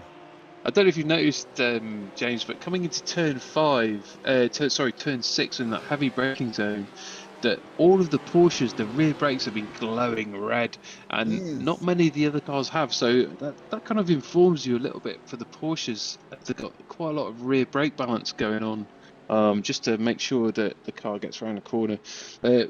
What that means to anyone, I don't know, but I just thought it would be an interesting observation. Vin, maybe, I don't know what will happen. So the Vin's there in chat. I don't know. It might be, it might not be. But if we can go and have a look, there was Martin Pearson in the back marker racing. Can we have a look at Emily Howe as she closed right back up to the back of Daniel Muff? No, my timing tower must have had a funny moment then, because I had 1 minute down at 0.6 seconds. I was a bit confused. She's 9 seconds off it. Yeah, she's it does also say on stream as well. It's got it down to 0.8, so it isn't just me. So that's all good. Watching this is so much better than practicing for a Phillip Island League race. Emily closing back in on P2. Well, that's what we thought. But I think the timing tower must have been having a little funny moment, Rob, because now it's gone back out to 9 seconds. So, yeah, I think the timing tower must have had a little minute. Who knows? Whatever. Emily dropping back, thinks she's fuel saving heavily to make it to the end. Yeah, but see, Calvin, I don't understand the strategy of that, because technically she's got a 2 minute gap. So instead of, we think Daniel needs to pit. So Emily is fuel saving to try and jump second. She's not fuel saving for herself. I think she's trying to keep within touching distance of Daniel. So when Daniel does have to go in the pits, which we think, and you think, and everybody else thinks he does, Emily is looking to take in that second. But technically, she's not fuel saving for herself. She is fuel saving to take second place because she's got a 2 minute gap. She could go in and out. A splash and dash is about 30-40 seconds, isn't it? But the pit lane time and stuff. So there you go. Daniel's in now. There he goes. 6 minutes remaining. Now, what is the gap that Emily's got to pull? She's lost 10 seconds. 30 seconds gap. Yeah, but she's got to get past these cars. These cars need to get out of the way. There he goes. So we got to get. If Emily Howe is going to make this work, she's got to be clearing these cars. Because otherwise she's going to lose too much time, and Daniel is basically going to close back up. Daniel's on the pit exit. She's got to get out of the way of car number 23, who's got to be moving, or at least that's Brad Crouch there in front of her. She's got to be pushing. Emily P2, yes. So, who called it? Yeah, all right, Eric. It's time for stick packet maths. So it's 5 laps and it's 1 minute 16 per laps and a lot of traffic. So I'd say there's 3 laps. 3 laps is all you need. Was that a touch? Was that a touch on Deutsche Payment from Zabi Racing? We didn't see it. I didn't. Unfortunately, I must have looked away right at the point of when that happened. But is the gap correct? Are we saying Emily Howe has now got a 12-second gap? Right, so Emily Howe's got a 12-second gap over Daniel. Daniel's stuck in traffic with 11 temps racing. Emily is currently, where is she? P2. She's got nothing in front of her now. It's going until, as you can see, from going around the first corner. So she's clear for a little bit. Cleared car 7, so she's cleared Brad Crouch. So there's 5 minutes left, and it's 1.25 minutes. This is going to be a run per lap. Emily's last time, believe it or not, she popped in at 1:16.7, Ian. So needs to be 3 laps. He's got 3 laps. Basically, to try and catch up to the back. If not, this is Emily in P2. And so he's got 3 laps to catch up, and his best is 6/10 faster. So let's wait and see what the last lap. I mean, 6/10 faster is obviously best conditions, new tyres. Yeah, he's not got clear track, Ian. He's not got clear track, so he's not going to be able to do it. He can't do his 1:16s in a clear track. Even if he got past this car now, he's still not going to get a clear run because you got 9th place of P Cup. Roberto De Felipe is in front of him. So let's see, because he's on 110.5 laps now. So yeah, there's an extra second on him. So I think she's probably taken second from strategy. Yeah, she's not. He's not going to get it. I don't think he's going to get it. Emily will get P2 because of the fact that the gap's out at 13 seconds. I don't think he's going to have enough time, and he's not going to have enough clear track to do the 1:16 that he needs to constantly catch up. And I don't think, with Emily now popping in 1:16s as well, the comparison, well, she's just done a 1:18.84. We'll have a look at what Daniel does when he crosses the line shortly. But Eric's latest comment in YouTube there, he's just like, I think Emily's okay on fuel. Yeah, he's closed up. Don't get me wrong. They've got 10 seconds now. He's just pulled out 2 seconds on Emily. So what Emily is going to do, she needs to be pushing forward. I don't know, man. There's 3 3/4 seconds. So what's that? That's 3 laps. So he's gained 2 seconds per lap. That's only 6 seconds. So unless something horrible happens, she's got it. Yeah, he's not going to do it now. He goes past the Scania. This is what we were saying, Eric. You're talking in YouTube comments. This is what we're saying, Eric. Just like, do not discount Emily's calculations on fuel. We've seen her run out to the finish. This is on board here in a moment with Chris Van Gogh. So we'll have to see what happens. Nothing happens with him. It's going to be getting spicy, guys, but I don't think we're going to be making it. Simon Van Dijk looks like he's out of fuel. I don't know about anybody else, but that looks like a very stuttering Audi. If we can go on board, we'll be able to have a listen. No, I think that's done. I think that's next level racing blue. Running out of fuel there. There's a couple of cars. Simon Van Dijk is in the pits. Daniel Muff's gap is down to 9 seconds. And we're going to have, where is James? We're possibly could have the final lap. Next time around, lap 112. So we well cleared the 100 laps of the last 2.5 hour race. And here we've got 2.5 minutes. And we're on a lap 113 already. We call her Iron Woman. Honestly, a beautiful brain she has. I bet she does, Prismatic. Well, she's done you well. But she's going to have to be careful. Yeah, he's not going to do it. He's only going to put out, if anything, 4 seconds back. So I think that is Emily Howe. Yeah, no chance. Emily Howe and Unless there's a horrible coming together or some unforeseen circumstance. Well, Emily's just cleared P6. Actually, P5, I believe, in GT3. And nothing out in front now at all. So Emily's fine, at least, well, for another lap, I would have thought, until she catches 7th in the P Cup, which is Pete Plaistow. But I think, yeah, he's just gone round as well. So maybe not even, maybe on the infield, but she's doing well. But James Armstrong. Let this be a warning. Let this be a warning to all opponents of Emily Howe. Yeah, of course. Because, like, Bear Strats, her Strats. In the Red Bull ring, mate. She was doing it. It was amazing until there was that coming together. So, but I think as we're going to come around with James Armstrong, he's going to be collecting the the white flag for the race. So we've gone flag to flag without any yellow flags. What more could you ask for? And we're going to give you the checkered one at the end. God, you're going to get all the flags today. White flag. Yeah, white flag, green flag, checkered flag. We didn't give you the yellow flag in round 2. So there you go. Nobody likes yellows. It's all Eric Molinetti. It's almost like you called it pretty much perfectly. Yeah, he did. There you go. This is the white flag lap. James Armstrong bearing any disasters at all. White flag for James should be the race victory. Emily Howe should get second place. Got an 8-second gap, just got to keep it on track. Nothing in front until P7 of the P Cup, which is Pete Plaistow. But I'm sure Pete will be accommodate. Oh my goodness, a whole what was fan that of car cars. doing? Goodness me. I know, that car just literally seemed to have stopped, hit the brakes and that, you know, let James through. But here he is, James Armstrong, SIM3D Sport. Was this virtual racing gone, man? Look, it just kind of stops, loses it, goes back into the middle of the track, and there's, look, oh, that could have been disastrous. Matthew Forrest, virtual racing compound red. Questionable. But here we go. We've got James Armstrong now going around the last chicane. Round turn 14. Emily Howe has just started turn 8. Daniel Muff has just gone out onto 7. So, the gap's there big. Bar any incidents, this is the victory. Here we go. James Armstrong coming into the last chicane.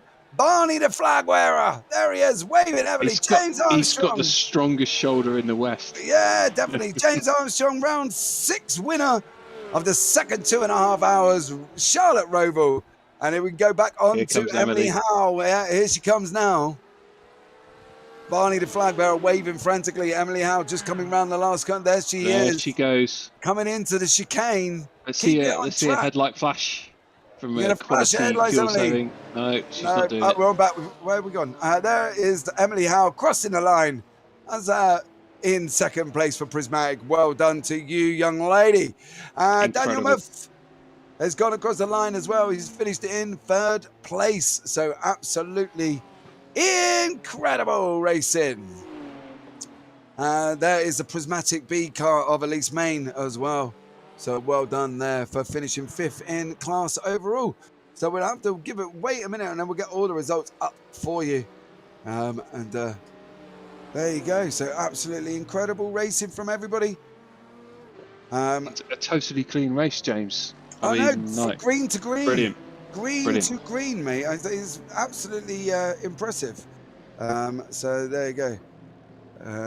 Yeah, so P Cup across the line as well. Anders Atkinson is across the line. So we'll have to say RD Sim Sport team lap from Tom Mayle and Anders Atkinson. 1st and 4th respectively. So there you go. That's absolutely it's a really nice colour scheme to see them riding side by side in that, like just the black and the black and the pink. It looks good. Chris Sofer's had enough of that. He's like, yeah, no, I'm not following you anymore. I'm not having it. No, I'm not having this. Off I go. Chris Sofer for Sunday Drivers. Just goes past. Enough showboating. Yeah, you guys might go around in teams, but I'm on my own, so get out of the way. So off he goes, Chris Sofer. Oh, dear. Give it a minute, guys, and we'll bring you up to date with the results of this amazing race. There you go. Ian, why don't you take us through the race results? We're going to go all the way to the first, Ian. So why don't you read the race results for us? Sure, here we go. Race results. Prismatic Motorsports A are in 1st position. They won, and that's... here we go. Oh, hold on. We've got a overlay malfunction. 1 second. Give us a chance to work that stuff through. So if I just go over the timing tower, James Armstrong won and Emily Howe came 2nd. Daniel Muth came 3rd. Tom Mayle came 4th. Samuel Lamont 5th. And then we've got the first AM driver, Mark Baxter Jones, who did well. He got deep into the pros there. And we've got Chris Van Goist, who also did well and got into the pros. And then we got the next in 8th position, we've got the next pro driver, Brack Crouch, and we've got another AM driver, Lucas Proversnik. And then back into the pros, we've got Corey Peters, David Van Samblook, Simon Van Dijk, and into the AMs, Jeffrey Belk and Elise Main. Into the Porsche Cups, Anders Thies Ankersen. And then we've got a GT3 Pro, Hans Blankert. And then back into the P Cups, Neil Ferrier, Brandon Blakesley, Aaron Ackles, Igor Koss, And then there's a GT3 AM in a Mercedes, Chris Sulfer. Back into the pickups, Brian Speakerman, Pete Plasto, Matthew Forrest, and Alex Baines, Roberto De Filipis, Oliver Cowadine, and Daniel Taylor is coming in the head of class. And we're now into the P-Cup results. RD SimSport 2 have come first, and the Sim Party Racing Esports are 1 lap down. Vulcan 1 lap down. Quasar Sim Racing are 2 laps down. FTR Esports, The Similar, and Greenleaf also 2 laps down. Virtual Racing Compound 3 laps down. Blue and Red. Red is 5 laps down. Sicania Endurance Motorsport is 5. And 11 Tenths Racing is 5 laps down in the race results in the P Cup. Here we go with the GT4 results coming up on your screen any second now when they arrive. But never mind, we've got Daniel Taylor and Thomas Mochek in the race position. Martin Pearson is 3rd. Here we go, we've got the race results. TechSense Fitzy Aries in 1st position, Daisy Sim Racing 2nd, Backmark Racing Blue, D-Line Racing Red in 4th, and FTR Esports White in 5th. Look, there's a bit of a problem there. They're like 34 laps behind, so I think we've got some interviews. James, what interview questions have you got? Well, let's obviously congratulate the winner. So, James Armstrong, welcome into the booth. Hi, yeah. Well done. Thank you. No problem. Did you enjoy that? Yeah, it was fun. Yeah? Good 2 hours 30 in the car. Just getting... Yeah. How do you feel now? Sweaty? Hot? Yeah, it's a bit warm in here. Yeah. Yeah? Arm's a bit dead from the banking. Well, yeah, unfortunately, there's part and parcel of this circuit. From the, banking, yeah? Yeah, the banking on the corners. Yeah, the banking on the corners on the track. So well done to you, sir. So you got any plans to join us in the next one for Road Atlanta? If I'm available, I'll see if I can race. Yeah? Yeah. Oh, man. Well done today. James, have you thought about turning your FFB down a little bit to maybe stop your arms hurting? No. Fair enough. There you go, guys. That's James. James Armstrong from SIM3D. So well done to you, James. Thank you so much for joining us in the booth, young sir, and congratulations on your win today. Yeah, thank you. Well, that was James Armstrong. I wonder if we can get second. Let's see if we get Daniel Muff in chat. Daniel's gone. So maybe we can get Vin Glenn in teammate. Vin, welcome into the booth. Vin. Hello. Oh, hello. How are you? I'm fine. So your strategy was called in YouTube chat that you had to pit again, and you clearly did. Finished 3rd overall. You happy? Yeah. Daniel's also, I think, happy with 2 P3s, and yeah, sadly some contact with the wall and some with the cars, but I think the race was very good, even though I hate this track. You hate turn 1 wasn't kind to you, was it? Yeah, I don't know what happened on the inside, but yeah, I don't know why I couldn't do in this situation anything. Yeah, I think we've got Daniel in the booth as well. Daniel, you're here as well. Hey, I'm here. Hi, well done on the victory today for you guys. On the victory, sorry. Well done on the 3rd place overall. So you're happy?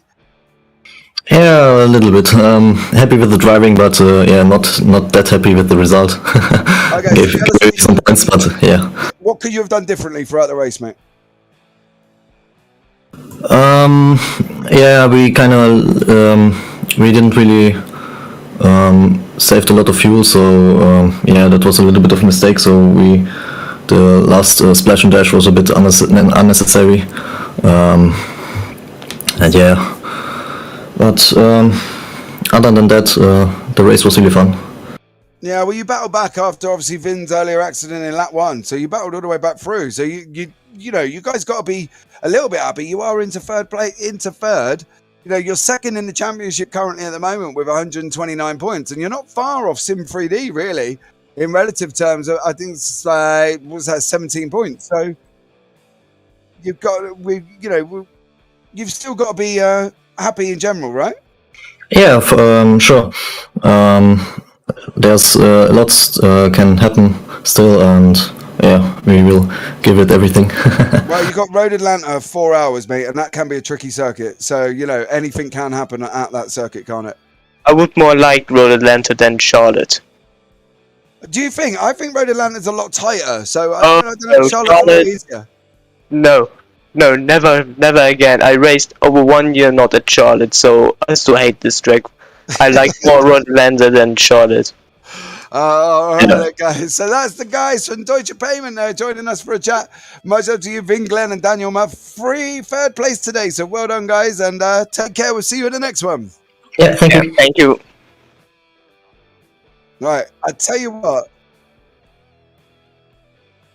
Right, I want to bring in Emily Howe, and we're going to bring in Jess and Emily. Welcome into the booth. It's lovely to be here, and it's lovely to finally have Emily kind of be out here and soak up the success. Yeah, well, I'm going to talk to both of you at the same time. Emily, how are you? I'm good. That was a fun and chaotic 2 races. Yeah, tell us, race 2. Now, we were all getting a little bit worried up here in the booth. You know what I mean? Until it was only, I think, till the YouTube chat went off and Eric told everybody what everybody else was doing from SIM3D, that we kind of had a rough idea what you're doing. Now, us ourselves discussed that you could have pitted because you had a 2-minute gap to Samuel behind you. But obviously, that would have put you out of reach of Deutsche Payment in front of you, wouldn't it? Yeah, basically, my strategy was set from the first box, or first set of stops. I made it 50 minutes on fuel the first run, and I knew that if I could keep going 50 minutes, I could get that one extra stop out. So that was my strategy the whole race, was just to kind of save fuel and kind of keep the car in one piece, just to... I mean, SIM3D had it covered, but I was basically trying to race Deutsche Bank and RD Sim Sport that whole time, so... Yeah, so, you know, what is your plans for going into Road Atlanta? You know, it's a tricky circuit, isn't it? You know, Road Atlanta in general. You've got 4 hours on it. It's going to be a bit of a killer. Are you going the full 4 hours this time, Emily? Or has Jess come in and said, no, Emily, you're actually having somebody else? Nope. This whole season is just me. 4 hours of Atlanta by myself. So, you know, same strategy as you know, always. Just try to keep it patient, keep it smooth. Avoid penalties, avoid crashes, and you know, try to get on the podium one more time. I've already said this before. I can't talk her out of it. She's gonna come do this on her own, or and then maybe next season we can figure out what's gonna happen. But I'm never gonna be able to talk her out of this season. Yeah, but Jess, you got to be proud of your ladies today. They've done absolutely amazing, both A and B. B finished obviously at least main 5th in class, and obviously Emily 2nd in class. It's a big step forward, isn't it? You know what I mean? It's a good jump. It's put you within that top 3 now in the championship. So you've got to be happy. Incredibly. To be a team that started off, I believe it was April last year. You know, we're an experimental team with with a lot of things that haven't necessarily been done within the esports space before. Having a team that's had so much success has been fantastic, and FTR, you know, the SIM3D GT series has been just a sign of that. And Emily's been on the forefront, and yeah, credit due also to Elise and Lilac, 2 people that have come in, not produced not necessarily gone to these level of events before, and have been consistent and have used every week to learn. So we've been really glad to see how everything's gone. I'm incredibly proud of it. Yeah, so you should be as well. So well done to you ladies today. Absolutely amazing races for both of you. Both obviously the first race and the second race. So I will let you go. Emily is in just second. Just interject quickly, James. Sorry, just like to in the combox we're in awe with the fuel calcs that are available and are done by Emily and team for your races. Sorry, Question, I'm sorry. what was that? We're just totally in awe of the fuel calcs that you do for your races because they are just so on the nose. That's high quality calculations. So great work. Absolutely. just- Well, sorry. All Go part on, of Emily. being brought up on the oval side. That's kind of where I learned to drive, and only recently switched over to the road. So the fuel save and the fuel calcs on the fly really carry over. Well, there you go, ladies. Much appreciated for joining us this evening. Thank you so much, and good luck in Road Atlanta. Thank you very much. Thank you. No worries. Right, I'm going to bring in Anders now into the booth and James Holman from the B Cup team RD Sim Sport. Anders, welcome in. Thank you, James. No worries. How are you both? Oh, exhausted is the right word to use, I think. And happy as well. I was Happy going as to well, say, yeah. you took the victory in P Cup. You got to be happy, right? Definitely. It's been a mega race. 2 good races, 2 wins. Only thing that's a bit unfortunate is not to see our GT3 car on podium as well, but can't be unhappy with 2 wins. Yeah, you know you can't be fussy about it. You know, you got 1 class. You can't go for 2. You know. We can be greedy if we want. Yeah, go for it. Why not? So, well, guys, Road Atlanta coming up. Different entity to Charlotte Roval. What do you think's going to be? What's the plan? Is it just going to be to survive, or are you going for that victory as always? I think we want to win again, don't we?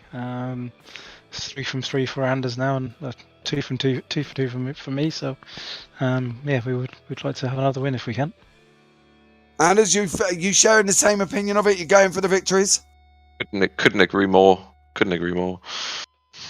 Yeah, I think I think Road Atlanta is a different entity to Charlotte Roval, and to be honest, I think if you guys get a victory there, the main point for me would have been to survive, but to go for the victory as well, I think that's absolutely amazing stuff.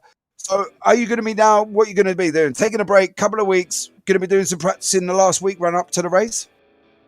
Yeah, we've got Daytona obviously coming up in the next couple of weeks, so all sort of eyes will be on that now. We've got the Raw next weekend, and then the 24 the week after that, and then I think it's the last, and it's this the week after that. So we'll be fairly busy over the next few weeks, but I expect we probably won't turn our attention much until after Daytona, really. So, but yeah, no, I think we're definitely aiming for another win anyway, and I think, to be honest, speaking for Anders as well here, but we both didn't particularly enjoy this track, so to come away with 2 wins is great.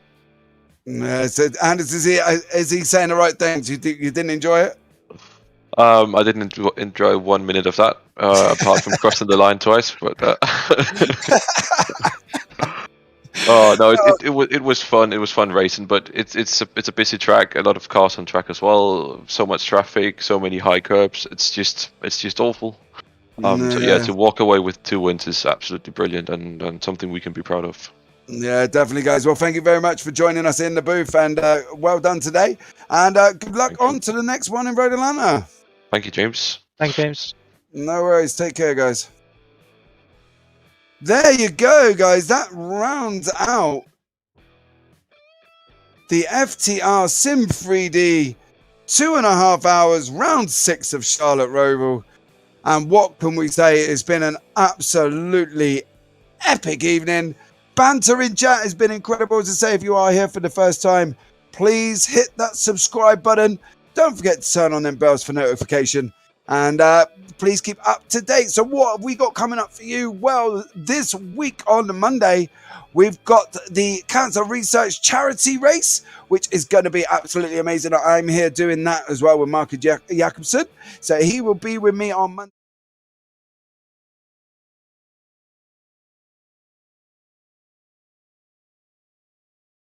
Your notifications turned on for that one, because that's going to be absolutely amazing with our very own Tim Cox.